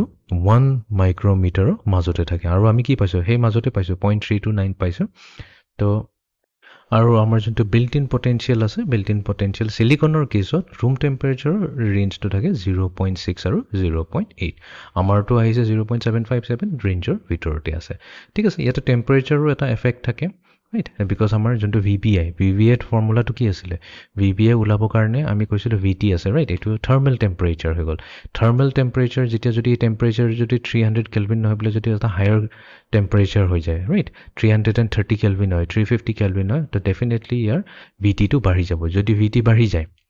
তো VT বাঢ়ি যোৱাৰ লগে লগে ইয়াৰ যোনটো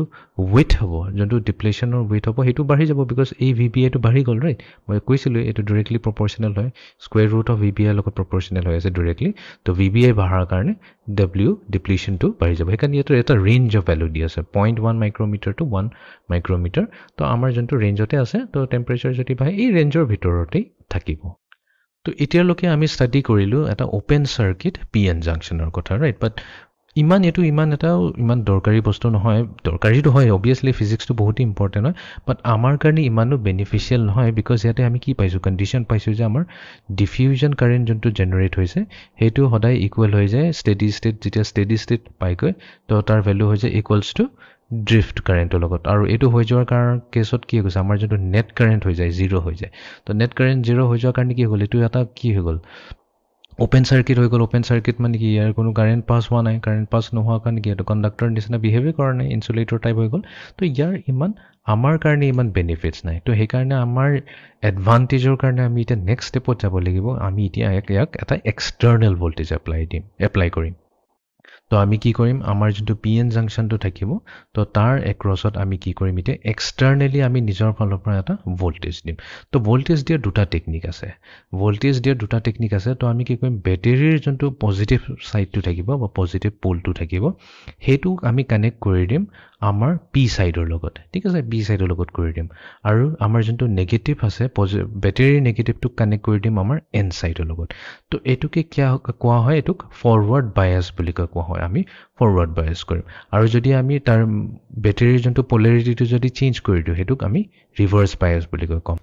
তো আমাৰ ৰিভাৰ্স বায়াসৰ কেছত কি হ'ব যোনটো ব্যাটাৰীৰ নেগেটিভ টাৰ্মিনেলটো থাকিব হেতু P সাইডৰ লগত কানেক্ট হ'ব আৰু যোনটো পজিটিভ টাৰ্মিনেলটো হ'ব ব্যাটাৰীৰ পজিটিভ টাৰ্মিনেলটো হেতু আকৌ সেমিকন্ডাক্টৰ N সাইডৰ লগত কানেক্ট হ'ব তো এইটো কেছত আমি ৰিভাৰ্স বায়াস হ'ব বাট দুইটা কেছতে আমি কি কৰিছো ভোল্টেজ দি আছো ৰাইট দুইটা কেছতে আমি ভোল্টেজ দি আছো তো ভোল্টেজ দিলে হ'ব নকি প্ৰথমতে ফৰৱাৰ্ড বায়াসটো চাই লও তাৰ পিছত আমি ৰিভাৰ্স বায়াসৰ কেছটো চাম তো ফৰৱাৰ্ড বায়াসৰ কেছত কি হৈছে যেহেতু আমি এই ব্যাটাৰী বা এক্সটাৰ্নাল যোনটো ভোল্টেজ আছে তাৰ পজিটিভ পোলাৰিটিটো P সাইডৰ লগত লগাইছো পজিটিভ হোৱাৰ কাৰণে কি কৰিব এই যিমানবোৰ আমাৰ এই মেজৰিটি চাৰ্জ কেৰিয়াৰ্ছ আছে যোনবোৰ হোলছ আছে তো ইহঁতক পুশ কৰিব ৰাইট বিকজ পজিটিভক পুশ কৰে তো ই লেফট ৰাইট হ্যান্ড সাইডে ইহঁতক পুশ কৰিছে ঠিক আছে এটা পুশ কৰিছে এটা কি হ'ব তো পুশ কৰাৰ লগে লগে বা এতিয়া এই যোনটো ডিপ্লিশন ৰিজনত হুমাই গল বা লেটস সে এটা পজিটিভ হোল এটা হুমাই গল এতিয়া আমাৰ যোনটো এই একসেপ্টৰ আয়নটো আছিল একসেপ্টৰ আয়নটো কি হৈ গৈছিল এটো ইয়াতে চাৰ্জ আছিল ৰাইট আমাৰ Na আমি কৈছিল এটো হৈছে আমাৰ Na যোনটো আমাৰ মাইনাস Na মাইনাস হৈছে মাইনাস কি হৈ গৈছিল আমি বৰণৰে চালে বেছি ইজি হ'ব তো বৰণৰ কেছত আমাৰ কি থাকে এটা হোল থাকে বাট এই হোলটো অৰিজিনালি আমি মানে যোনটো ভোল্টেজ দিয়াৰ আগতে অৰিজিনালি কি কৰিছে এই ডোনাৰটো কি হৈছিল আমাৰ এন্টিমনিৰ কেছত আমাৰ কি আছিল পাঁচটা ভ্যালেন্স ইলেক্ট্ৰন আছে এই পাঁচটা ভ্যালেন্সৰে এটা ভ্যালেন্স ইলেক্ট্ৰনে বৰণক দি দিছিল যাৰ ফলত কি হৈ গৈছিল এটো আমাৰ বৰণ হৈ গৈছিল মাইনাস বৰণ মাইনাস হৈ গৈছিল আৰু এন্টিমনি প্লাস হৈ গল ৰাইট সেইকাৰণে আমি এই মাইনাস প্লাস সাইনটো পাইছো এতিয়া আকৌ কি হ'ল এবাৰ যেহেতু আমাৰ এই ব্যাটাৰী ভোল্টেজে প্লাস হোলছ খিনিক পুশ কৰি আছে পুশ কৰাৰ কাৰণে কি হৈ যাব এই যোনটো boron যোনটো নেগেটিভ সাইনটো আছে যোনটো এটা এক্সট্ৰা ইলেক্ট্ৰন ই লৈছে সেইটো আকৌ হোলছৰ লগত ৰিকম্বাইন হৈ যাব ৰাইট হোলছৰ লগত ৰিকম্বাইন হৈ যোৱাৰ লগে লগে কি হৈ গ'ল এই গোটেই বস্তুটো কি হৈ গ'ল এতিয়া নিউট্ৰেল হৈ গ'ল নহয়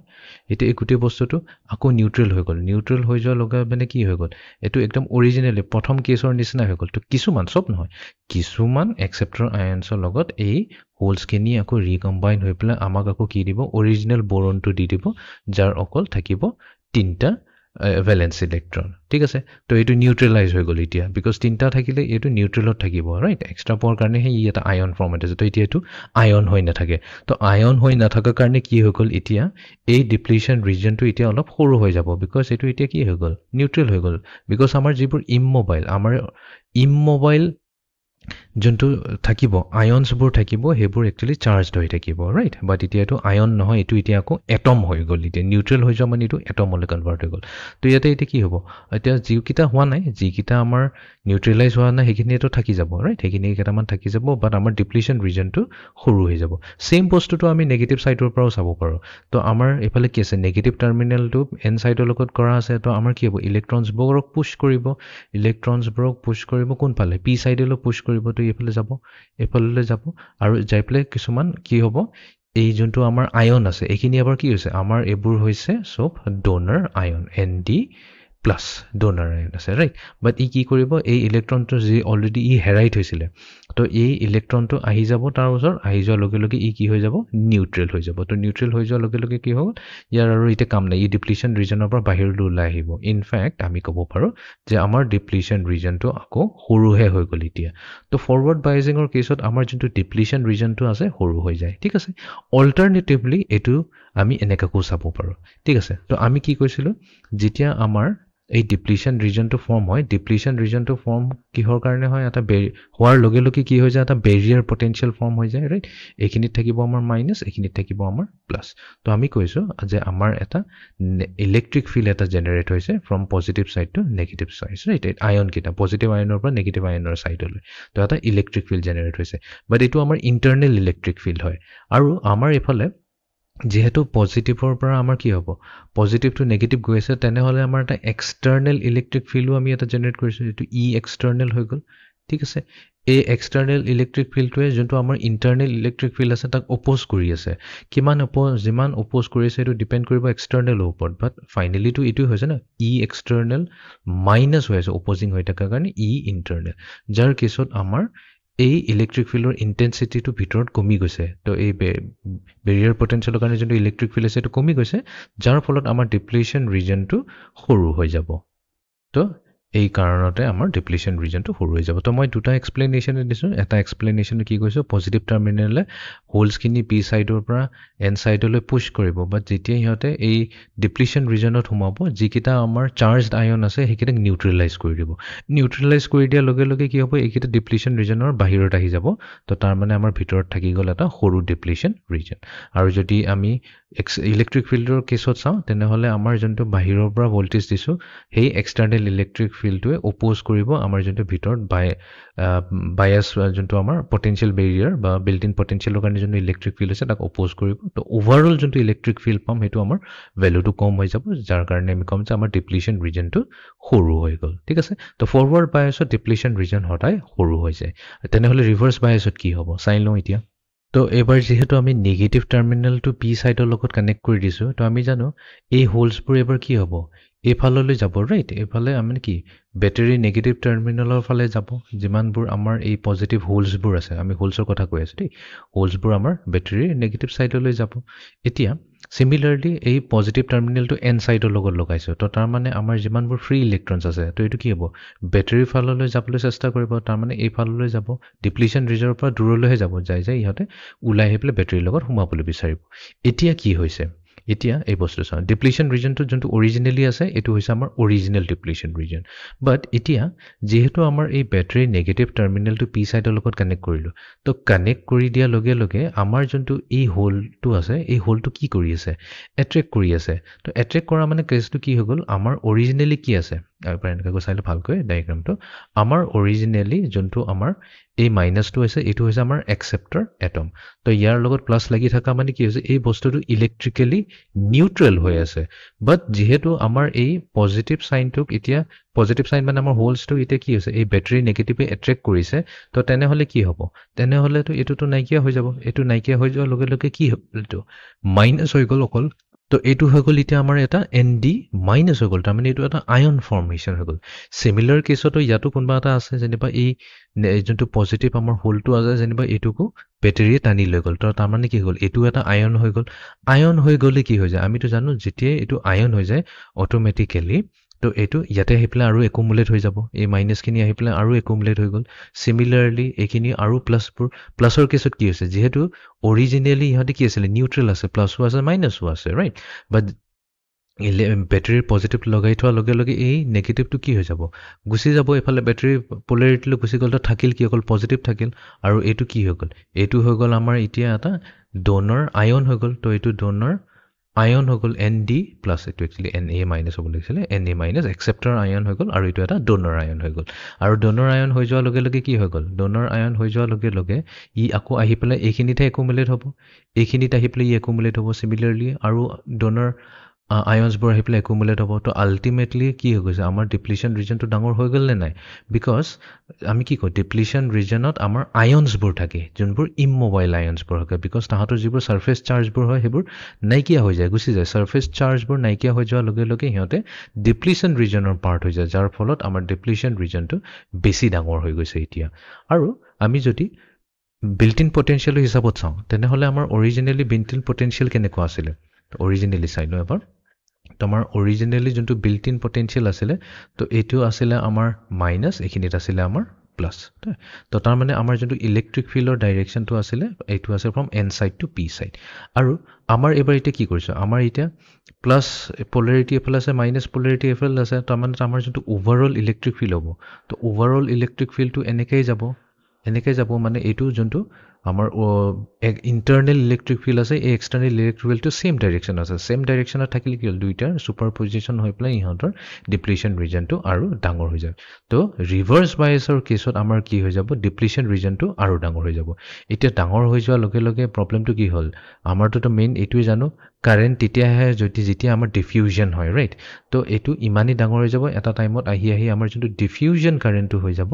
একেবাৰে জিৰ' হৈ যাব ডিফিউজন কাৰেণ্টটো জিৰ' হৈ গ'ল বাট ডিফিউজন কাৰেণ্ট যদি জিৰ' হৈ গ'ল হোৱাট এবাউট দি আদাৰ কাৰেণ্ট আৰু এটা কাৰেণ্ট আছে নহয় যোনটোক আমি ড্ৰিফ্ট কাৰেণ্ট বুলি কওঁ সেইটো জিৰ' হ'ব জানো নাই ড্ৰিফ্ট কাৰেণ্টটো নন জিৰ' হৈ থাকে তাৰমানে ড্ৰিফ্ট কাৰেণ্টটো অলপ হ'লেও থাকিবই বিকজ P টাইপ ছেমিকণ্ডাক্টৰৰ যদি কথা পাতোঁ তেনেহ'লে ইয়াৰ মাইনৰিটি চাৰ্জ কেৰিয়াৰ্ছবোৰ কি হয় নেগেটিভ হয় তো সেইটো হৈ গ'ল আমাৰ E মাইনাছ ঠিক আছে E মাইনাছ এইটো হৈ গ'ল আমাৰ এটা মাইনৰিটি চাৰ্জ কেৰিয়াৰ্ছ ইয়াতো আছে আমাৰ মাইনৰিটি চাৰ্জ কেৰিয়াৰ্ছ তো বেটেৰীৰ যোনটো এক্সটাৰ্নেল বেটেৰী নেগেটিভ আছে ইহঁতেতো ইয়াক পুছ কৰিব এইফালে from P side to N side তো P side to N side যাব তো ইহঁতে ক্ৰছ হৈ পেলাই N সাইডলৈ আহি যাব সিমিলাৰলি N সাইডত আমাৰ কি আছে মাইনৰিটি চাৰ্জ কেৰিয়াৰ্ছবোৰ হোলছ আছে তো যিহেতু N সাইডটোক আমি পজিটিভৰ লগত কানেক্ট কৰিছোঁ ইহঁতে কি হ'ব ৰিপেল হৈ পেলাই ইহঁতে কি আহিব এইফালে আহিব P সাইডলৈ আহিব তো হোলছবোৰ গৈছে P সাইডলৈ আৰু আমাৰ ইলেক্ট্ৰনছবোৰ আহিছে N সাইডলৈ তো তাৰমানে আমাৰ যোনটো এটা কাৰেণ্ট হ'ব যোনটোক আমি ড্ৰিফ্ট কাৰেণ্ট বুলি কৈছোঁ এইটো হোলছৰ ডাইৰেকশ্যনত থাকিব I ড্ৰিফ্ট কাৰেণ্ট হ'ব ঠিক আছে তো ড্ৰিফ্ট কাৰেণ্টটো হৈ গৈছে আমাৰ ৰিভাৰ্ছ কাৰেণ্ট বুলি কয় ড্ৰিফ্ট কাৰেণ্ট কওঁ বা এইটোক আমি ৰিভাৰ্ছ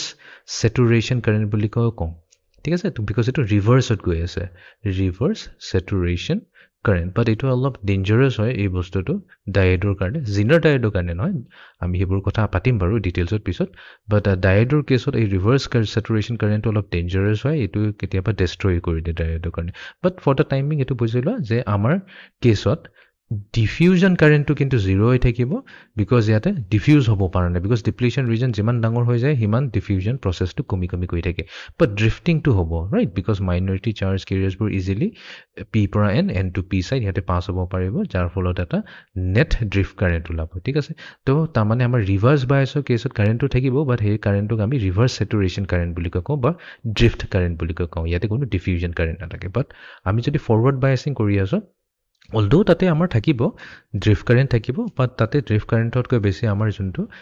ডিফিউজন কাৰেণ্ট হ'ব তাৰ এফেক্টটো বেছি থাকিব বিকজ তাতে ডিপ্লিশ্যন ৰিজনটো সৰু হয় তো আই হোপ এইখিনিলৈকে ক্লিয়াৰ হৈ গ'ল যে ফৰৱাৰ্ড বায়াছ কৰিলে আৰু ৰিভাৰ্ছ বায়াছ কৰিলে আমাৰ ডিফিউজন এৰিয়াটো ডিফিউজনৰ যোনটো ডিপ্লিশ্যন ৰিজন হৈ গ'ল ডিপ্লিশ্যন ৰিজনটো আমাৰ সৰু হয় ক'ত ডাঙৰ হয় এইটো আমি ক'ব পাৰিম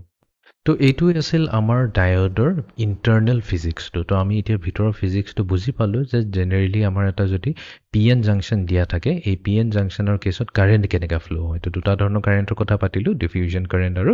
ড্ৰিফ্ট কাৰেণ্ট তো দুইটাৰ কেছত কথা পাতিলোঁ তাতো আমি ফৰৱাৰ্ড বায়াছ আৰু ৰিভাৰ্ড বায়াছ ফৰৱাৰ্ড বায়াছৰ কেছত কেনেকুৱাকৈ আমাৰ কাৰেণ্ট ফ্ল' হয় আৰু ৰিভাৰ্ছ বায়াছৰ কেছতো আমাৰ কাৰেণ্ট ফ্ল' সেইটোক আমি ৰিভাৰ্ছ বায়াছ কাৰেণ্ট বুলি কওঁ তো এতিয়া আমি আহি যাওঁ ডায়োডলৈ তো ডায়োড এতিয়া কি হয় সেইটো আমি বুজিবলৈ চেষ্টা কৰিম এতিয়া আমাৰ ডায়োড হৈছে এটা টু টাৰ্মিনেল ইলেক্ট্ৰনিক কম্পনেণ্ট তো জেনেৰেলি আমাৰ যোনটো পি এন জাংচনটো কৈছিলোঁ তো সেইটো হৈছে এটা ডায়োডে কোৱা হয় তো আমি কি কৰিম এই যোনটো আমাৰ মেটেৰিয়েল থাকিব মেটেৰিয়েলৰ পি ছাইডৰ পৰা এটা ৱায়াৰ টানি উলিয়াই দিম আৰু এন ছাইডৰ পৰা এটা ৱায়াৰ লগাই দিম তো এইটোৱে হৈ যাব আমাৰ এটা পি এন জাংচন ডায়োড তো সেইটোকে আমি simply P N junction diode বুলি কৈ নকওঁ শ্বৰ্ট ফৰ্মত আমাৰ ডায়োড বুলি কওঁ ডায়োডৰ মানে হৈছে ডাই মানে হৈছে টু অ' মানে আহিছে ইলেক্ট্ৰডৰ পৰা আহিছে ইলেক্ট্ৰড মানে কি য'ত আমাৰ কাৰেণ্ট কণ্ডাক্ট কৰে ঠিক আছে তো দুটা ইলেক্ট্ৰড আছে দুটা লাইন আছে সেইকাৰণে এইটোক আমি ডায়োড বুলি কওঁ তো এইটো হৈছে আমি পি এন জাংচন যিটো পঢ়ি আহিছোঁ তো চিলিকনৰ হ'ব পাৰে বা জাৰ্মেনিয়ামৰ হ'ব পাৰে আৰু বনাবলৈ কাৰণে আমি কি কৰোঁ এল'য়িং ডিফিউজন আয়ন ইমপ্লেণ্টেশ্যন এইবোৰ প্ৰচেছ ইউজ কৰোঁ বাট আমি যেতিয়া নিউমেৰিকেল কৰিম তো নিউমেৰিকেল কৰাৰ সময়ত আমাক এটা চিম্বল ইউজ কৰা হয় তো কি কৰিম আমি এটা ট্ৰায়েংগল এটা ল'ম ট্ৰায়েংগলৰ যোনটো এই ভাৰ্টেক্সটো আছে তাতে এটা ষ্ট্ৰেইট লাইন এটা পাছ কৰি দিম তো আমাৰ এইফালে থাকিব পি আৰু এই যোনটো লাইনটো আছে সেইটো ছাইডটোক আমি এন বুলি কওঁ তাৰমানে আমাৰ যিহেতু পি এন জাংচন ডায়োড এটা পি হৈ গ'ল আৰু এটা এন ছাইড হৈ গ'ল তো পি ফালে যদি আমি পজিটিভ ৱেৰে কানেক্ট কৰি দিওঁ আৰু এনটোক যদি নেগেটিভ মানে বেটেৰীৰ লগত কৰিছোঁ বা কোনোবা পাৱাৰ চ'ৰ্চৰ লগত তো তেনেহ'লে আমি সেইটো কেছত কি কৰিছোঁ ফৰৱাৰ্ড বায়াছ কৰি আছোঁ আমাৰ এই যোনটো আই ডি বুলি কোৱা আছে এইটো হৈ গ'ল আমাৰ এই আই ডিটো হৈ গৈছে আমাৰ ডায়োড কাৰেণ্ট ঠিক আছে এই ডায়োড কাৰেণ্টটো ডাইৰেকশ্যন থাকিব from P side to N side ঠিক আছে আৰু যদি আমি ৰিভাৰ্ছ বায়াছ কৰিছোঁ তো ৰিভাৰ্ছ বায়াছৰ কেছত কি থাকিব আমি পি ছাইডটোক নেগেটিভৰ লগত কানেক্ট কৰিম আৰু যোনটো এন ছাইড হ'ব সেইটো পজিটিভৰ লগত কানেক্ট কৰিম যাৰ ফলত আমাৰ কোনো হেৰি নাথাকিব আই ডি নাথাকিব আই ডিটো হৈছে আমাৰ এটা ডিফিউজন কাৰেণ্ট বা ইয়াতে আমি এইটোক ডায়োড কাৰেণ্ট বুলি ক'ম এতিয়া ডিফিউজন কাৰেণ্টটোৱে হৈ যাব আমাৰ ডায়োড কাৰেণ্ট বা যেতিয়া আমি ৰিভাৰ্ছ বায়াছ কৰিম তো ৰিভাৰ্ছ বায়াছৰ কেছত আমাৰ আই ডি ভেলুটো এপ্ৰক্সিমেটলি 0 থাকিব মানে একেবাৰে কম থাকিব বা ইয়াতে এটা ৰিভাৰ্ছ বায়াছত কি থাকিব এটা চেটুৰেশ্যন কাৰেণ্ট থাকিব যোনটোক আমি ৰিভাৰ্ছ চেটুৰেশ্যন কাৰেণ্ট বা ড্ৰিফ্ট কাৰেণ্ট বুলি কওঁ তো সেইটোহে থাকিব আৰু এইটো ডাইৰেকশ্যন ক'ৰ পৰা হ'ব from N side to P side তো ডায়োডটোক আমি আইডাৰ ফৰৱাৰ্ড বায়াছ কৰোঁ বা ৰিভাৰ্ছ বায়াছ কৰোঁ তো দুইটাৰ কেছতে যোনটো আমি এক্সটাৰ্নেল ভল্টেজ এপ্লাই কৰি আছোঁ বায়াছিং কৰিবৰ কাৰণে সেইটোক আমি ডিনোট কৰিম ভি ডিৰে এতিয়া এই যোনটো আমাৰ ডায়োড ভল্টেজ ভি ডি হৈ গ'ল আৰু যোনটো আমাৰ ডায়োড কাৰেণ্ট হৈ গ'ল আই ডি ইহঁতৰ মাজত এটা ৰিলেশ্যনশ্বিপ আছে তো এই ৰিলেশ্যনশ্বিপটোকে আমি এতিয়া ষ্টাডি কৰিম তো কাৰেণ্ট আৰু ভল্টেজ এটা ডায়োডৰ কেছত যোনটো ৰিলেশ্যন আছে এইটো ৰিলেশ্যনটো হৈছে আই ডিটো কোৱা হয় আমাৰ diode current equals two I S হৈছে আমাৰ যোনটো সেই ৰিভাৰ্ছ চেটুৰেশ্যন কাৰেণ্ট তো এইটো হৈ গ'ল আই এছ এই গোটেইটো মাল্টিপ্লাই হৈ থাকিব এটা এক্সপনেনচিয়েল ফেক্টৰৰ লগত এইটো হৈছে e whole raise to the power of K V D divided by T K আৰু এইটোৰ লগত এইটোৰ পৰা আমি মাইনাছ কৰি দিম -1 এতিয়া ইয়াতে যোনটো কে ভেলু হৈছে এই কে ভেলুটো ওলোৱা যায় 11,600 ডিভাইডেড বাই ইটা কৰিব লাগিব আৰু ইটাটোক কোৱা হয় এটা আইডিয়েলিটি ফেক্টৰ এইটো ডিপেণ্ড কৰিব ফ্ৰম মেটেৰিয়েল টু মেটেৰিয়েল যদি আমি জাৰ্মেনিয়ামৰ কথা পাতি আছোঁ তেনেহ'লে ইটাৰ ভেলু হ'ব 1 আৰু যদি আমি চিলিকনৰ কথা পাতি আছোঁ তেনেহ'লে ইটাৰ ভেলু হ'ব 2 আৰু এইটো তেতিয়া ল'ম যেতিয়া আমাৰ কাৰেণ্ট লেভেলটো একেবাৰে কম হয় তাৰমানে যোনটো ডায়োড কাৰেণ্ট আই ডি ভেলুটো তো এইটো যেতিয়া অলপ সৰু কাৰেণ্টৰ কথা পাতি আছোঁ তেতিয়া আমাৰ আইডিয়েলিটি ফেক্টৰ চিলিকনৰ কাৰণে 2 থাকিব আৰু জাৰ্মেনিয়ামৰ কাৰণে 1 থাকিব বাট যদি আমাৰ কাৰেণ্টৰ লেভেলটো যদি অলপ হাই হৈ যায় হাই লেভেলৰ কথা যদি আমি পাতি থাকোঁ তেনেহ'লে দুটা কেছতে চিলিকন ল'ম বা জাৰ্মেনিয়াম ল'ম তেনেহ'লে আমাৰ ইটা ভেলু হ'ব ইকুৱেলছ টু 1 তো তাৰ মানে আমাৰ কে ভেলু ডাইৰেক্টলি হ'ব 11,600 এই কে মাল্টিপ্লাই হৈ থাকিব ভি ডি লগত ভি ডি হৈছে আমাৰ ডায়োড ভল্টেজ এক্ৰছ ডায়োড এইটো কিন্তু আমাৰ যেনেকুৱা আমি লৈছোঁ এটা পি এন ডায়োড তো এইফালে আমাৰ আছে পি ছাইড এইফালে আছে এন ছাইড তো আমি যোনটো এক্সটাৰ্নেলি এটা ভল্টেজ এপ্লাই কৰিছোঁ এইটোকে কোৱা হ'ব আমাৰ ডায়োড ভল্টেজ তো ইউজুৱেলি ডায়োড ভল্টেজ যোনটো হ'ব সেইটো আমাৰ যোনটো ইয়াৰ পি এন ডায়োড হৈছে তাৰ VBI-তকৈ ডাঙৰ হ'ব লাগিব বিকজ বিল্ট ইন পটেনচিয়েল কিমান হয় 0.7 ভল্ট হয় সিলিকনৰ কেছত তো সিলিকনৰ কেছত যদি 0.7 ভল্ট হয় যেনে আমাৰ যোনটো VD ভল্টেজটো হ'ব সেইটো 0.7তকৈ ডাঙৰ হ'ব লাগিব তেতিয়াহে আমি এইটো ফৰৱাৰ্ড বায়াস কৰিব পাৰিম যদি আমি জাৰ্মেনিয়াম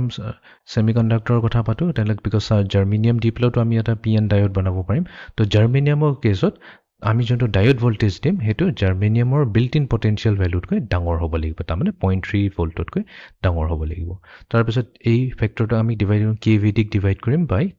TK মানে হৈছে টেম্পাৰেচাৰ বাট এই টেম্পাৰেচাৰটো আমি কেলভিন স্কেলত মেজাৰ কৰি আছো বিকজ যদি আমাক টেম্পাৰেচাৰটো ডিগ্ৰী সেলচিয়াছত দিয়া আছে তেনেহলে সেই ডিগ্ৰীটো ভ্যালুটো লৈ পেলাই 273 লগত মাল্টিপ্লাই কৰিলে আমি গুটিটো আনসাৰ কেলভিনত পাম ঠিক আছে আৰু যদি অলৰেডি কেলভিনত দিয়া আছে তেনেহলে ডাইৰেক্টলি কেলভিনেৰে এটো আমি ডিভাইড কৰি দিম আৰু তাৰপিছত আমি -1 কৰি দিম এটো এটা নিউমেৰিকেল কৰিম পিছত তেতিয়া ক্লিয়াৰ হৈ যাব বাট এটো এটা ইম্পৰ্টেন্ট ৰিলেচন হয় তো ডায়োডৰ কেছত আমাৰ ডায়োড কাৰেন্ট উলোৱাৰ এটো ফৰ্মুলা হৈ গল তো ইয়াতে আমাৰ বহুতখিনি ফেক্টৰছ জানা দৰকাৰী তো আমাক ৰিভাৰ্স স্যাচুৰেশন কাৰেন্ট ডায়োড ভোল্টেজ টেম্পাৰেচাৰ তাৰপিছত আমাৰ তো কি উলাবৰ কাৰণে আমাক লাগিব আইডিয়ালিটি ফেক্টৰ এই গুটিখিনি ইনফৰমেশন যদি জানো তেতিয়া আমি ডায়োড কাৰেন্টটো ইজিলি আমি ক্যালকুলেট কৰিব পাৰো এতিয়া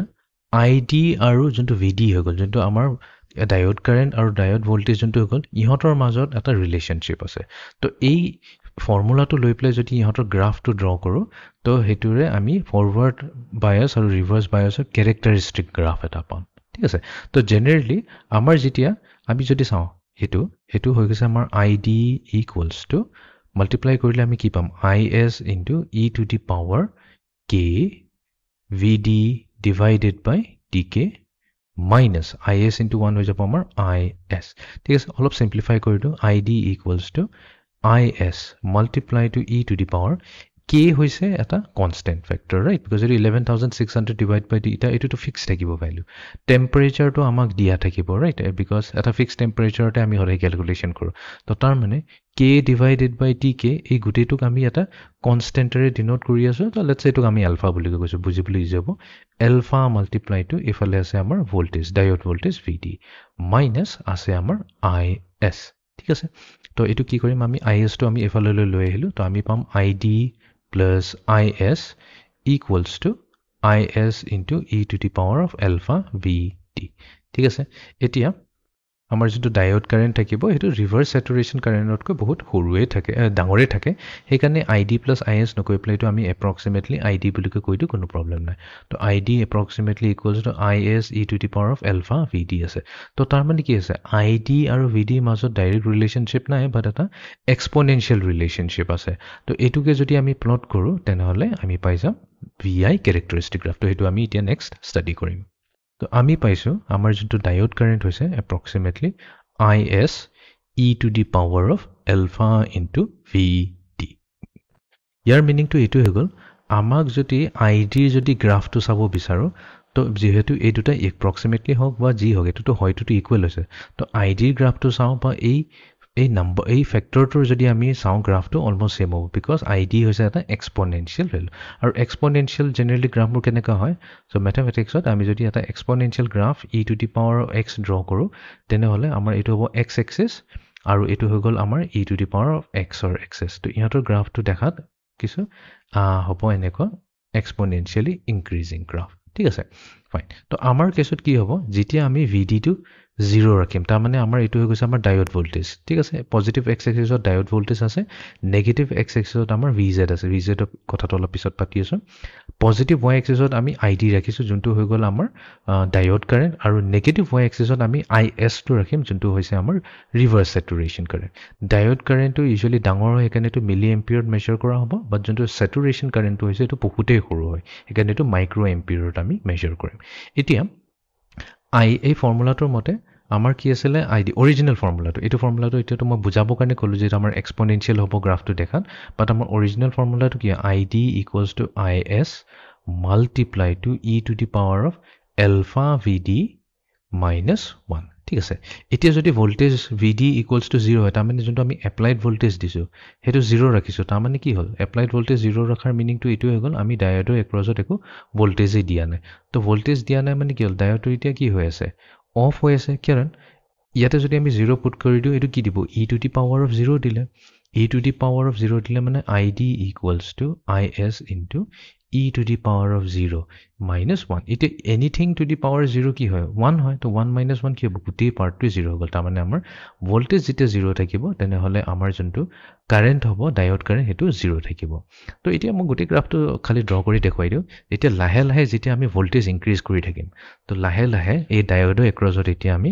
আমাৰ আছে এটো ডায়োড এটোক আমি ফৰৱাৰ্ড বায়াস কৰিম ফৰৱাৰ্ড বায়াস মানে পি সাইডৰ লগত আমি পজিটিভ লগালো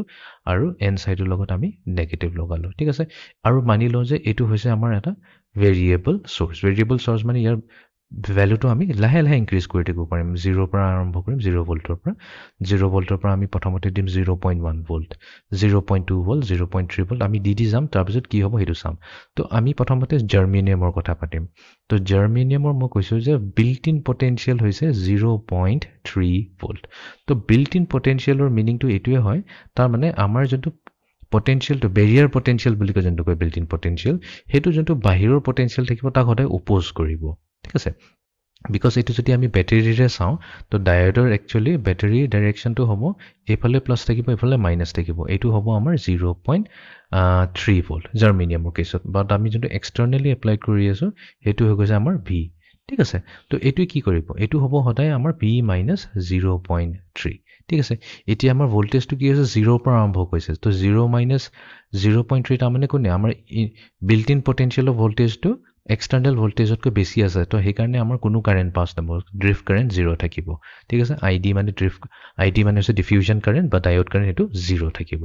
তো 0.1 যদি দিও 0 থাকিব নেক্সট আমি ভোল্টেজটো 0.1 ৰ পৰা 0.2 কৰি দিম তো তেতিয়াও কি থাকিব কোনো কাৰেন্ট পাস নহব ডায়োডৰে বিকজ 0.3 কৈ যদি সৰু থাকে কোনো কাৰেন্ট পাস নহয় ঠিক আছে 0.29 লকে আহিলো তেতিয়াও আমাৰ ডায়োড কারেন্ট 0 থাকিব বাট যেতিয়াই আমি এতিয়া 0.3 দিম এতিয়া কি হৈ গ'ল আমাৰ এক্সটাৰ্নাল ভোল্টেজ আৰু বিল্ট ইন পটেনশিয়াল ম্যাচ হৈ গ'ল তো ম্যাচ হোৱাৰ কাৰণে কি হৈ গ'ল এতিয়া লাহে লাহে কাৰেন্ট পাস হ'ব তাৰ পিছত এতিয়া আমি যেতিয়াই লাহে লাহে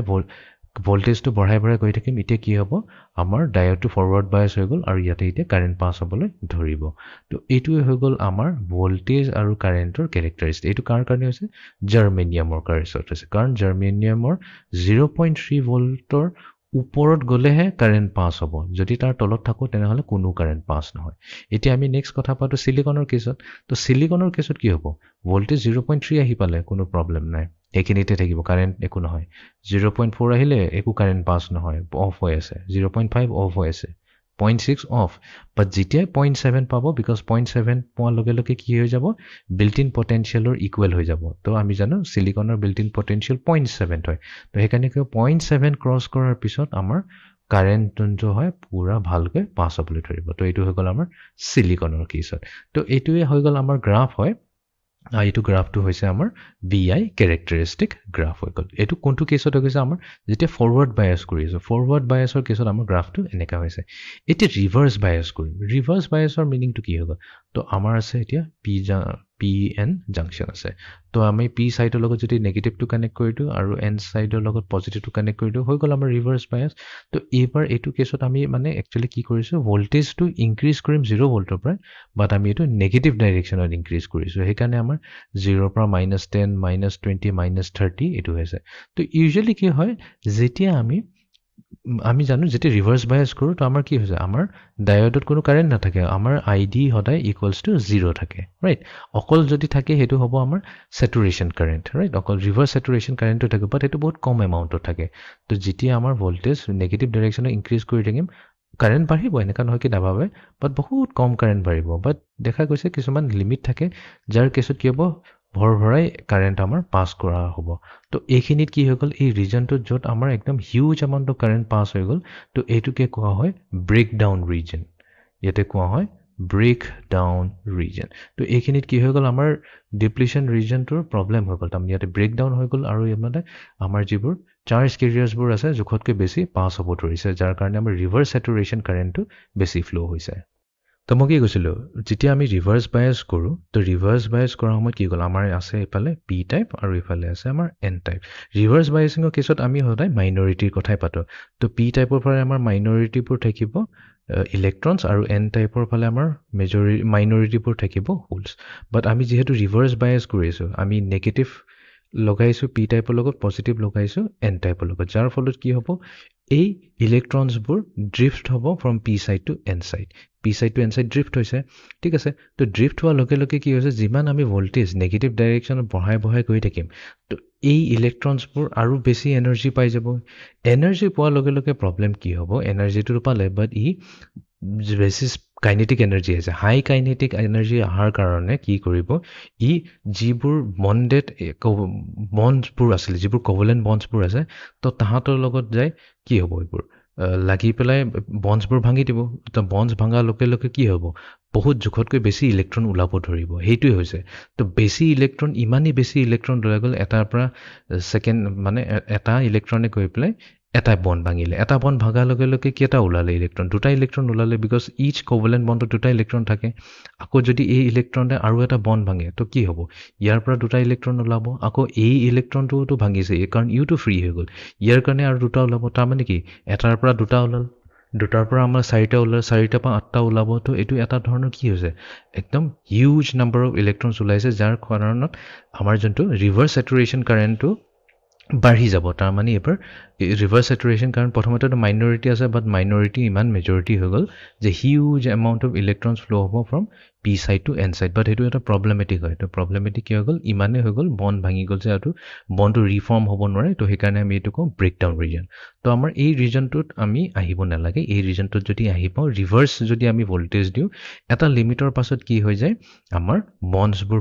খুব জোৰেৰে ভাঙিব মানে বহুত সোনকালে ভাঙি যায় কোভেলেণ্ট বণ্ডছ যাৰ কাৰণে এটা এভালেঞ্চ এফেক্ট হৈ যায় এভালেঞ্চ এফেক্ট হোৱাৰ কাৰণে কি হৈ গ'ল আমাৰ huge amount of saturation current ইয়াৰে পাছ হ'ব ধৰে আৰু চেচুৰেশ্যন কাৰেণ্ট যদি জোখতকৈ বেছি হৈ যায় তেনেহ'লে আমি কওঁ আমাৰ ডায়ডটো ডেষ্ট্ৰয় হৈ গ'ল সেইকাৰণে আমি যেতিয়া কাম কৰোঁ ডায়ডছৰ লগত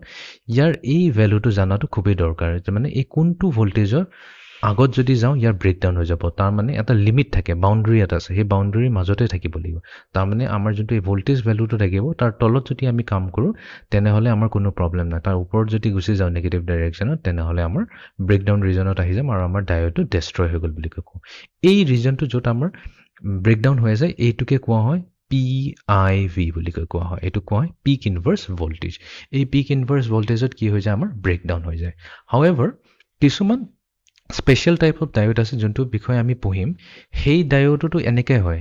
মানে ডায়ড হ'লে অবভিয়াছলি আমি যেতিয়া ৰিভাৰ্ছত ভোল্টেজটো দিম তাত ব্ৰেকডাউন হ'বই হ'ব ঠিক আছে এটা বহুত স্পেচিয়েল টাইপ অফ ডায়ড আছে সেইটোক আমি জিনাৰ ডায়ড বুলি কওঁ সেইটোক আকৌ ইমান হাই ভোল্টেজলৈ যাব নালাগে অলপ নেগেটিভ 10 ভোল্টেজ অলপ কমতেই তাৰ কি হৈ যায় ব্ৰেকডাউন হৈ যায় ঠিক আছে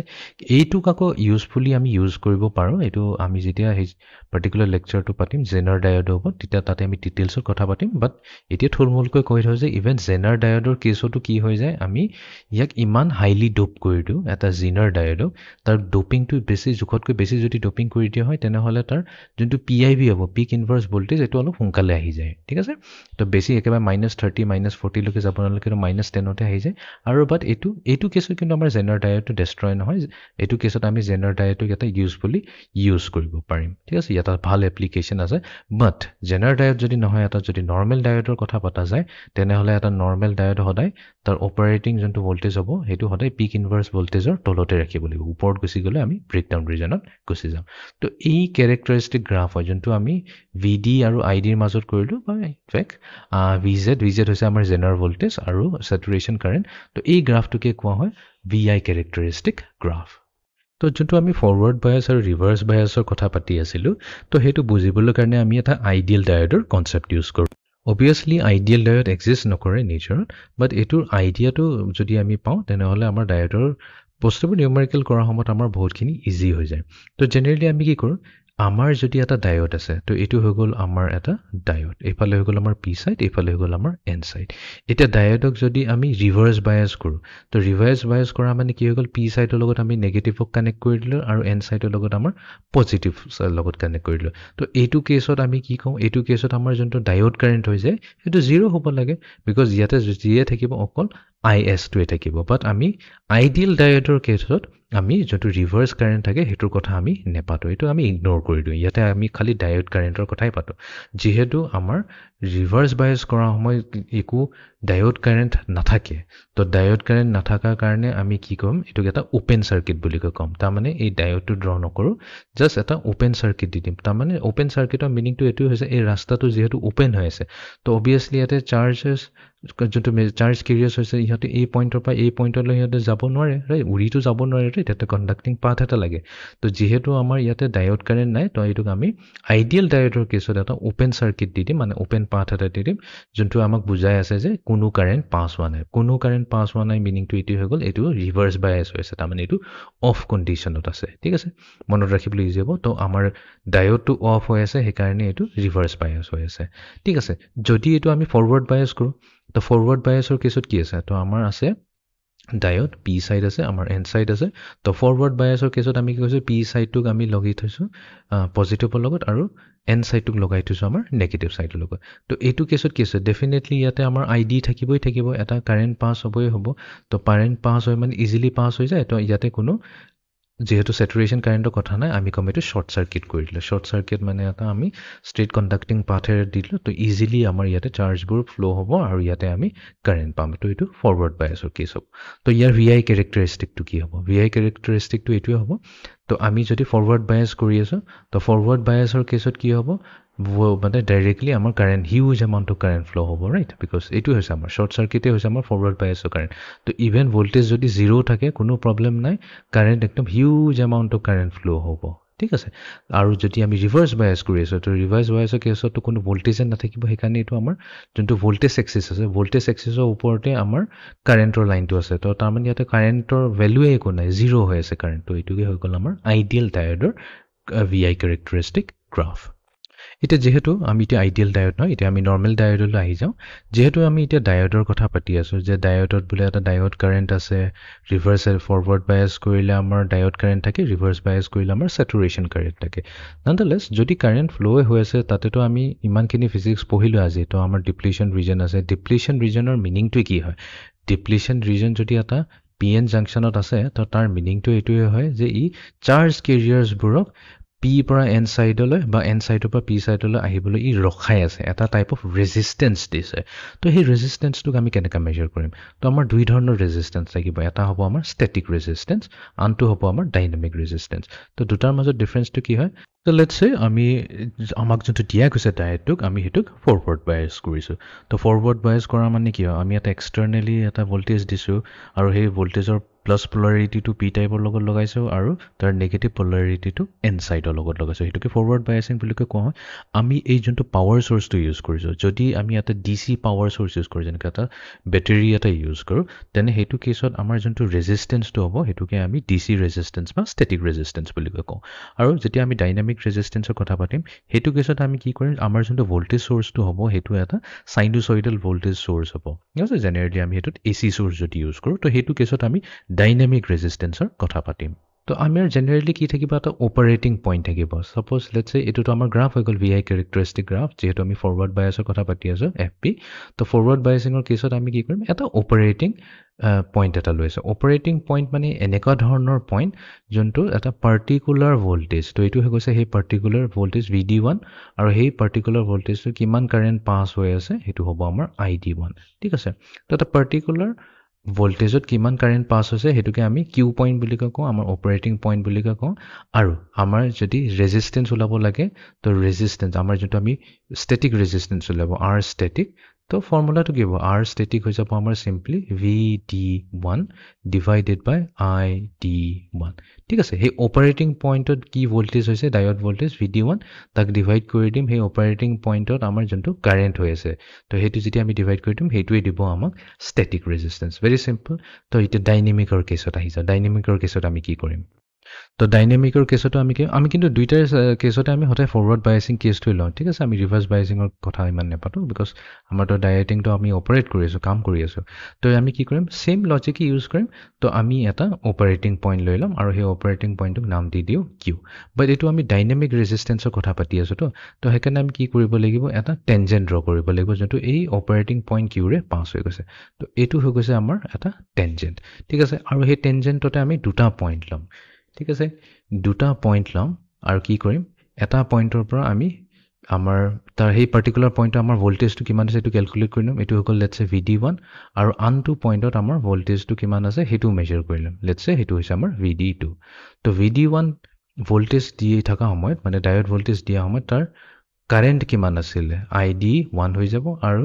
ভোল্টেজ D2ৰ কথা যেতিয়া পাতিছিলোঁ তাৰ কৰেছপণ্ডিং কাৰেণ্টটো হৈ যাব আমাৰ ID2 ঠিক আছে তো এতিয়া যেহেতু আমি ডাইনামিক ৰেজিষ্টেন্সটো ওলাইছো তো R ডাইনামিক বুলি লিখি দিও তো R ডাইনামিক হৈ যাব ইকুৱেলছ টু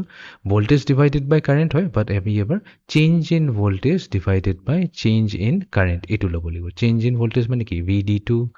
minus VD1 ল'ব লাগিব divided by ID2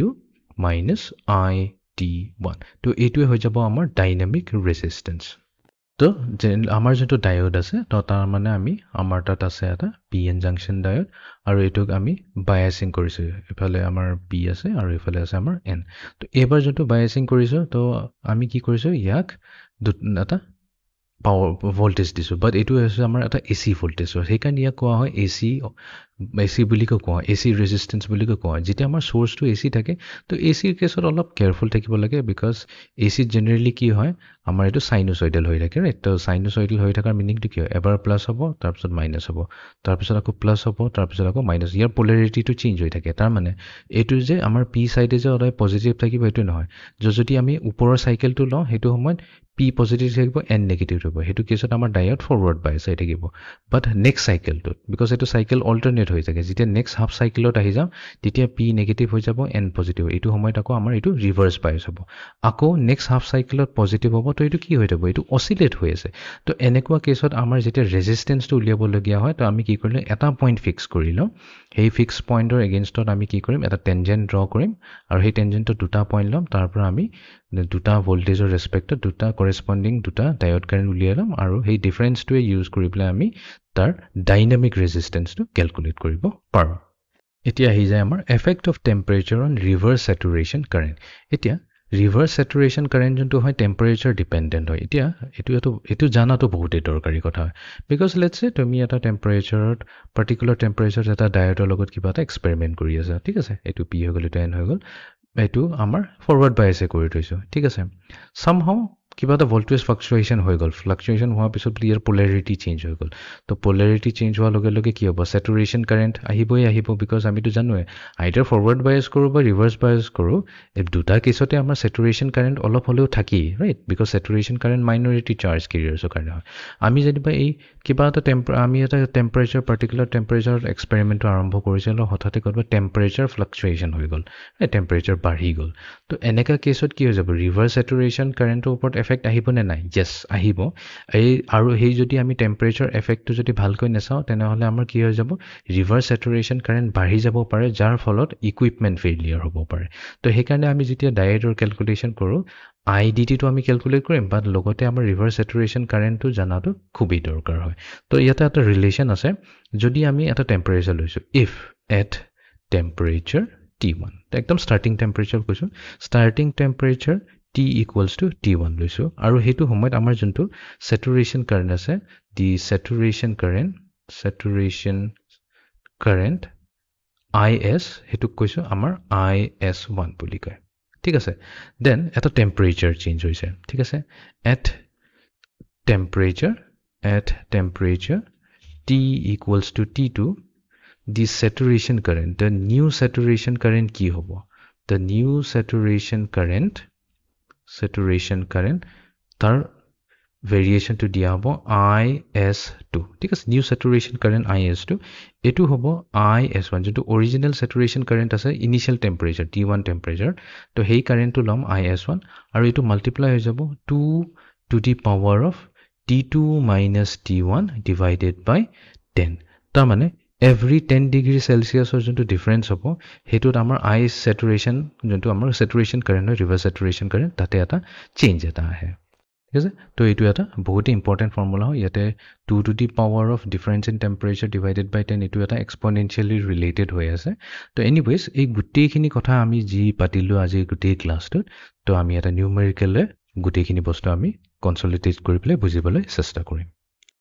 Problem number 2. Yate koa hoise je when forward biased, thik ase forward bias korise a germanium diode displays a forward voltage of 0.25 volt at 10 milliampere at room temperature. Thik ase to koa hoise je amar tat eta germanium semiconductor diode ase. Ei germanium semiconductor diode eta forward bias voltage dia hoise tamne amar joto diode voltage hoy hetu hoise 0.25 volt. আৰু হেতু voltage দেখুৱাইছে হেতু সময়তে আমাৰ যোনটো current হৈ গৈছে যোনটো আইডি হৈ গৈছে ডায়োড কাৰেন্ট হেতু দিয়া গৈছে 10 মিলি এম্পিয়াৰ বুলি ঠিক আছে আৰু ইয়াতে কৈছে এবোৰ সব হৈছে কোট এটা ৰুম টেম্পাৰেচাৰ হৈছে তো ৰুম টেম্পাৰেচাৰ মানে জেনাৰেলি আমি কেলভিনত লওঁ কেলভিনত আমাৰ ৰুম টেম্পাৰেচাৰ হ'ব 300 কেলভিন এই ইনফৰমেশনটো ইউজ কৰি পেলাই আমাক উলিয়াব দিছে ডিটাৰমাইন দ্য ৰিভাৰ্স স্যাচুৰেশন কারেন্ট ঠিক আছে assume diode ideality factor eta equals to 1 fine কাৰণ ইনো জাৰ্মেনিয়ামৰ কেছত আমাৰ ideality factor 1 এ হয় এটো লব দিছে তাৰ পিছত আমাক reverse saturation current ওলাব লাগে fine আমি কি কম আমি জানো যে আমাৰ যোনটো ডায়োড কারেন্ট হৈছে id হেতু কি হয় id equals to is saturation current reverse saturation current multiply to e to the power কি আছিল k multiplied to diode voltage divided by temperature in Kelvin minus 1 তেনেহলে আমি ভ্যালুবোৰ পুট কৰি দিও আইডি জায়গাত আমি দিম 10 মিলি এম্পিয়াৰ মিলি মানে হৈছে 10 to the power of -3 equals to saturation current আমি নেজানো তো এটো আমি আইএস এ ৰাখি দিম multiply to e to the power K K হৈছে আমাৰ কি আইডিয়ালি কে হৈছে আমাৰ ইকুৱেলছ টু 11600 ডিভাইডেড বাই ইটা এটা ইটা ভ্যালু কি হয় eta equals to 1 for germanium room temperature amar eta value 1 thake to tar mane k value hoy jabo 11600 ei value to ami use korim 11600 multiply to diode voltage because it forward voltage to hoy jabo amar diode voltage to it is 0.25 whole divided by Kelvin temperature etu hobo amar 300 আৰু একুটে ভ্যালুটো আমি minus কৰি দিম ইয়াৰ পৰা minus কৰি দিম -1 এতিয়া এইটো আমি ডাইৰেক্টলি ক্যালকুলেটৰ ইউজ কৰি লম তো ক্যালকুলেটৰ যেতিয়া আমি সাবস্টিটিউট কৰি দিম তেনেহলে আমাৰ যোনটো is থাকিব is ৰ ভ্যালুটো আহিব 0.633 মাইক্ৰো এম্পিয়াৰ ঠিক আছে বস্তুটো ঠিকই আছে বিকজ আমি জানো আমাৰ মাইক্ৰো ৰেঞ্জতে আহিব লাগিব মাইক্ৰো এম্পিয়াৰ তো এইটো হৈছে আমাৰ ৰিভাৰ্স স্যাচুৰেশন কাৰেন্ট 0.633 এটা সৰু ভ্যালু আহিছে সেফ ভ্যালু হয় কোনো প্ৰবলেম নাই ঠিক আছে নেক্সট উদিছে calculate the bias voltage needed for a diode current of 1 ampere and 100 ampere তেনেহলে এবাৰ কিমান ভোল্টেজ দিব লাগিব বায়াস ভোল্টেজ হৈ যাব আমাৰ যোনটো forward bias voltage right ami bias voltage kiman dim such that amar diode current to hoy jabo 1 ampere etu eta first case second case diode current hoy jabo 100 milliampere at the same temperature te eta jehetu amar temperature change hone same temperature meaning to ki hol etu bahut crucial hoy information to at the same temperature ami etu kobo lagibo at the same temperature is junto hoise amar reverse saturation current does not vary hetu eta bhal khobor amar karone to temperature jodi same thake tenhole amar reverse saturation current to change na hoy to tenhole ami ite easily kobo parim je at id equals to 1 milliampere tenhole amar uliabo ki lage vd ulabo lage to amar formula ase id equals to is multiplied to e to the power kvd divided by t -1 fine এটা কাম কৰো ইয়াৰ পৰা vd টো উলাবলৈ চেষ্টা কৰো পিছত value কিনি put কৰিম তো id divided by is equals to e to the power kvd divided by t -1 এই -1 টো ইফালে লৈ যাম তো এটো হ'ব আমাৰ id এটো তো আমাৰ id হয় id divided by is plus 1 equals to e to the power kvd divided by t ঠিক আছে এতিয়া আমি দুইফালে লগ লৈ লম ন্যাচারাল লগ লৈ লম ন্যাচারাল লগ ললে আমাৰ হ'ব natural log of id plus is divided by is equals to log of e to the power k vd divided by t এতিয়া log e to the power k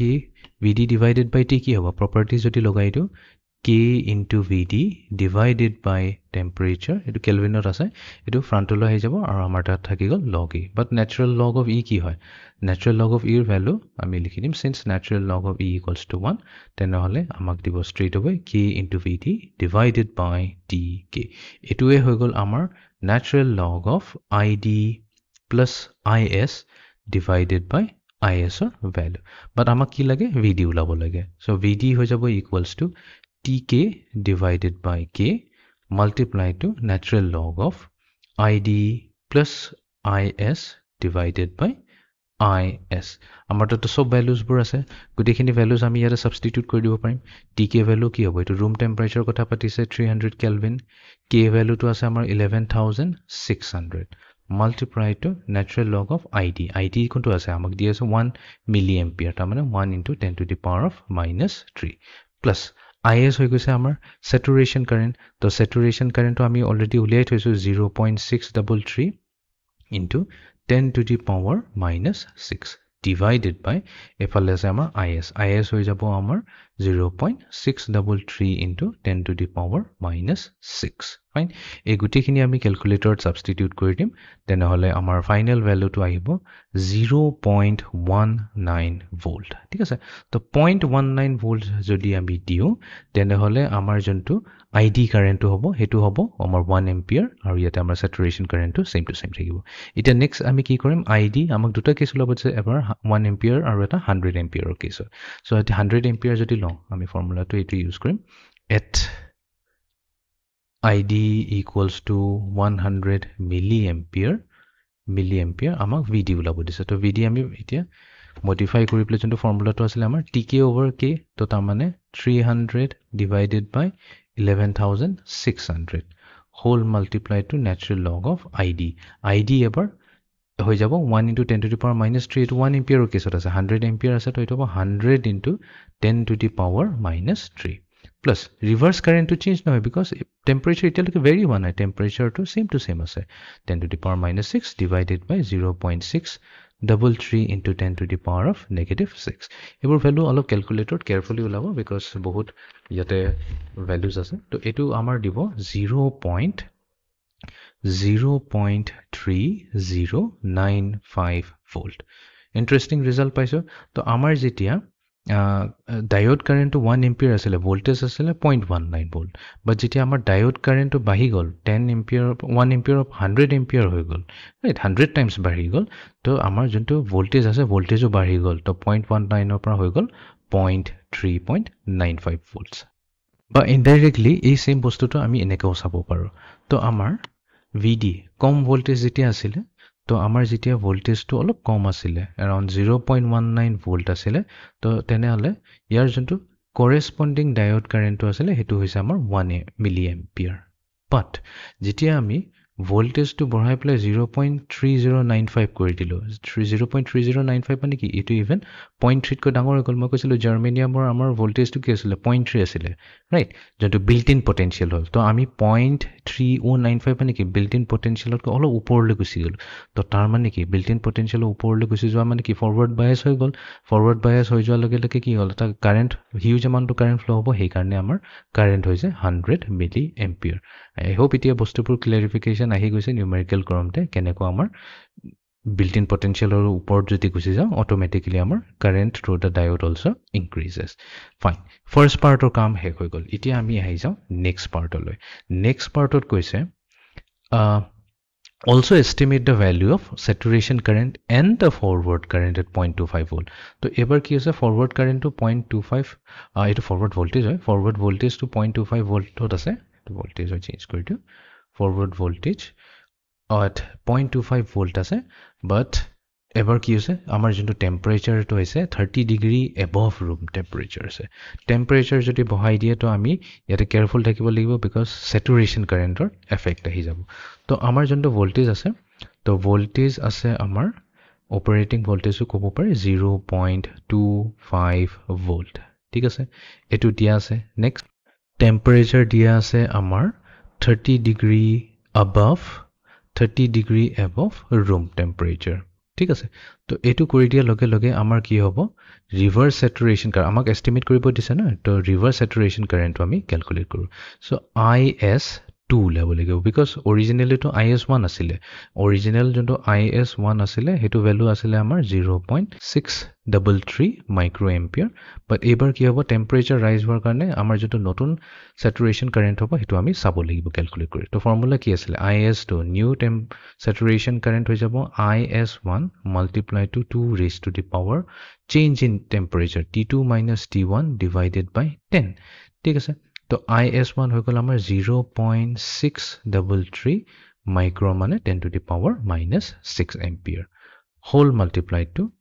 2 to the power তো change in temperature কিমান হ'ব originally room temperature 300 আছিল এটো বাঢ়ি play কি গল 30 degree আৰু বাঢ়ি গল 330 হৈ গল তো ডিফাৰেন্স তো কিমান হৈছে 30 ডিগ্ৰী আছে ৰাইট 330 minus 300 তো এটো হ'ব 300 এটো একচুয়ালি কেলভিনত আছে ডিগ্ৰী দেখিলো পাৰো মই এইবোৰ সব কেলভিনত আছে তো 30 কেলভিন ডিভাইডেড বাই আছে আমাৰ 10 ঠিক আছে তো 30 divided by 10 to 3 হৈ গল তো এটো দিব 0.633 into 10 to the power of minus 6 whole multiplied to 2 to the power of 3 2 to the power of 3 মানে হৈ গল আমাৰ 8 8 multiplied to 0.633 এটো দিব আমাক 5.064 into 10 to the power of minus 6 ঠিক আছে তো এটো হৈ গল আমাৰ এম্পিয়াৰ তো আইদাৰ আমি 5.064 into 10 to the power minus 6 লিখো বা 10 to the power minus 6 তো আমি মাইক্ৰো এম্পিয়াৰ বুলিও লিখিব পাৰো তো জাস্ট 30 ডিগ্ৰী বাঢ়ি গল 30 ডিগ্ৰী সেলসিয়াস যদি ৰুম টেম্পাৰেচাৰত কৈ বাঢ়ি যায় 330 ডিগ্ৰী কেলভিন হৈ যায় তেনেহলে আমাৰ যেটো স্যাচুৰেশন কাৰেন্ট হৈছে 0.63 মাইক্ৰো এম্পিয়াৰৰ পৰা চেঞ্জ হৈ যায় পেলাই 5.064 মাইক্ৰো এম্পিয়াৰ গল এটা বহুত ডাঙৰ জাম্প এটা মাৰিছিল ৰাইট তো এটো হেকাৰণে কয় যে টেম্পাৰেচাৰ এটা বহুত ইম্পৰ্টেন্ট ফ্যাক্টৰ হয় হেকাৰণে স্যাচুৰেশন কাৰেন্টটো চেক কৰি থাকিব লাগে টেম্পাৰেচাৰ বাঢ়িলে আমাৰ স্যাচুৰেশন কাৰেন্ট বাঢ়ি যায় বিকজ স্যাচুৰেশন কারেন্ট যদি জখতকৈ বেছি বাঢ়ি যায় তেনেহলে কি হ'ব এভালেঞ্চ এফেক্ট হ'ব কথা পাতিছিল এভালেঞ্চ এফেক্ট হোৱা মানে আমাৰ ব্ৰেকডাউনৰ ফালে গুছি যায় এনিৱেজ এতিয়া আমাক ক্যালকুলেট কৰিব লাগিব আমাৰ ডায়োড কাৰেন্টটো কি হৈ গল ৰাইট ঠিক আছে এতিয়া আমি নতুন ডায়োড কাৰেন্টটো উলাম নাও ID তো ID হৈ যাব ইকুৱেলস টু আমাৰ ফৰ্মুলা মতে কি আছিল IS multiplied to e to the power k into VD divided by temperature in Kelvin minus 1 তো saturation current আমি পালো 5.064 into 10 to the power of minus 6 whole multiplied to e to the power of k germanium কৰি আছো তো 11600 এ থাকিব VD হৈছে আমাৰ যোনটো ডায়োড ভোল্টেজ এটো দিয়া আছে আমাক 0.25 volt ঠিক আছে divided by so temperature in Kelvin careful থাকিবা because আমি Kelvin scale লব লাগিব 30 degree above room temperature কৈছে তো 27 degree celsius হৈছে room temperature ইয়াত কৈ আৰু 30 degree ওপৰত আছে তো মানে plus 30 কৰি দিম তো এটো দিব আমাক কিমান 57 degree celsius but degree যদি আমি Kelvin লৈ যাও আমি simply কি কৰিম 57 plus 273 কৰি দিম তো আমাৰ ভ্যালু আহিব 330 Kelvin তো আমি এটো ডিভাইড কৰিম 330 ৰে minus 1 কৰি দিম এই গুটেইখিনি ভ্যালু আমি ক্যালকুলেটৰত সাবস্টিটিউট কৰি দিও আমি পাই যাম 33.185 মিলি এম্পিয়াৰ ফাইন তো এতিয়া বস্তুটো ফাইনাল এনালিসিস এটা কৰো তো ইনিশিয়ালি আমি কি কৰিছিলো ডায়োড ভোল্টেজটো আমাৰ যেতিয়া আছিল 0.25 ভোল্ট তো আমাৰ হেতু কেছত ID প্ৰবলেমতে দি আছিল ID আছিল আমাৰ 10 মিলি এম্পিয়াৰ ৰাইট তো 0.25 যদি আমি ভোল্টেজ থাকে তো আমাৰ ডায়োড কাৰেন্ট থাকে 10 মিলি এম্পিয়াৰ আৰু যদি আমাৰ 30 ডিগ্ৰী ৰাইজ ইন টেম্পাৰেচাৰ হৈছে টেম্পাৰেচাৰ ৰাইজ যদি হৈছে বাই 30 ডিগ্ৰী টেম্পাৰেচাৰ ৰাইজ বাই 30 degree Celsius above room temperature তেনেহলে সেম ডায়োড ভোল্টেজ 0.25 ৰ কেছতে আমি ডায়োড ভোল্টেজ কিন্তু একো ভেৰি কৰা নাই বাট আমাৰ যোনটো ডায়োড কাৰেন্ট হৈ গল ডায়োড কাৰেন্ট 10 ৰ পৰা ডাইৰেক্ট জাপ মাৰিলে approximately 33 মিলি এম্পিয়াৰ লৈ তো সা 23 মিলি এম্পিয়াৰ বাঢ়ি গল তো হেকাৰণে কয় যে টেম্পাৰেচাৰ এটা বহুত ইম্পৰ্টেন্ট ফ্যাক্টৰ হয় আমাৰ সেমিকন্ডাক্টৰ ফিজিক্সত আৰু এটা বস্তু ইয়াতে নোটিস কৰিব পাৰি আমাৰ যোনটো VD হৈছে যোনটো আমাৰ ডায়োড ভোল্টেজ হৈছে 0.25 লৈছো আৰু এটো 0.3 কৈ কম আছে তা মানে আমাৰ জাৰ্মেনিয়ামৰ যোনটো বিল্ট ইন পটেনশিয়াল তাত কৈ আমাৰ ভ্যালুটো কম আছে বাট টেম্পাৰেচাৰ ৰাইজ হোৱাৰ কাৰণে ইয়াৰ ডায়োড কাৰেন্টটো যোনটো ইনিশিয়ালি 10 মিলি এম্পিয়াৰ আছিল বাঢ়ি প্লাই 3 মিলি এম্পিয়াৰ হৈ গল তো ইভেন দো আমি ফৰৱাৰ্ড বায়াস কৰা নাই ৰাইট বিকজ VT2 0.3 তলত থকাৰ কাৰণে আমি কৈছোঁ যে ইয়াতে ফৰৱাৰ্ড বায়াছিং হোৱা নাই বাট টেম্পাৰেচাৰ বাঢ়ি যোৱাৰ কাৰণে কিন্তু কাৰেণ্ট বাঢ়ি গৈছে যোনটো ডায়োড কাৰেণ্ট বাঢ়ি গৈছে তো ইয়াতে গমেই পাইছা যে টেম্পাৰেচাৰ এটা এক্সট্ৰিমলি ইম্পৰ্টেণ্ট ফেক্টৰ হয় বিকজ টেম্পাৰেচাৰ বাঢ়িলে চেচুৰেশ্যন কাৰেণ্ট বাঢ়ে আৰু চেচুৰেশ্যন কাৰেণ্ট যদি বাঢ়ে তেনেহ'লে আমাৰ ডায়োড কাৰেণ্টটো বাঢ়ি যায় তো এইটোৱে আছিল আমাৰ আজিৰ লেকচাৰটো PN জাংচন তো খুবেই ইম্পৰ্টেণ্ট টপিক হয় ইয়াতে বহুত কনচেপচুৱেল বস্তু আছে বহুত সৰু সৰু মাইনিউট ডিটেইলছ আছে তো মই ছাজেষ্ট কৰিম বস্তু লেকচাৰটো আকৌ এবাৰ ভালকৈ চাবা নোটছ বনাই ল'বা তো এইখিনিতে আজিৰ লেকচাৰটো আমি সমাপ্ত কৰোঁ বাট ইয়াৰ কাম এতিয়াও শেষ হোৱা নাই PN জাংচন ডায়েডৰে আমি বহুতখিনি এপ্লিকেশ্যনছৰ কথাও পাতিম যোনটো আমি কভাৰ কৰিম ছাবচিকুৱেণ্ট লেকচাৰ্ছত তো আজিৰ লেকচাৰটো আমি এইখিনিতে সমাপ্ত কৰিলোঁ see you in the next lecture thank U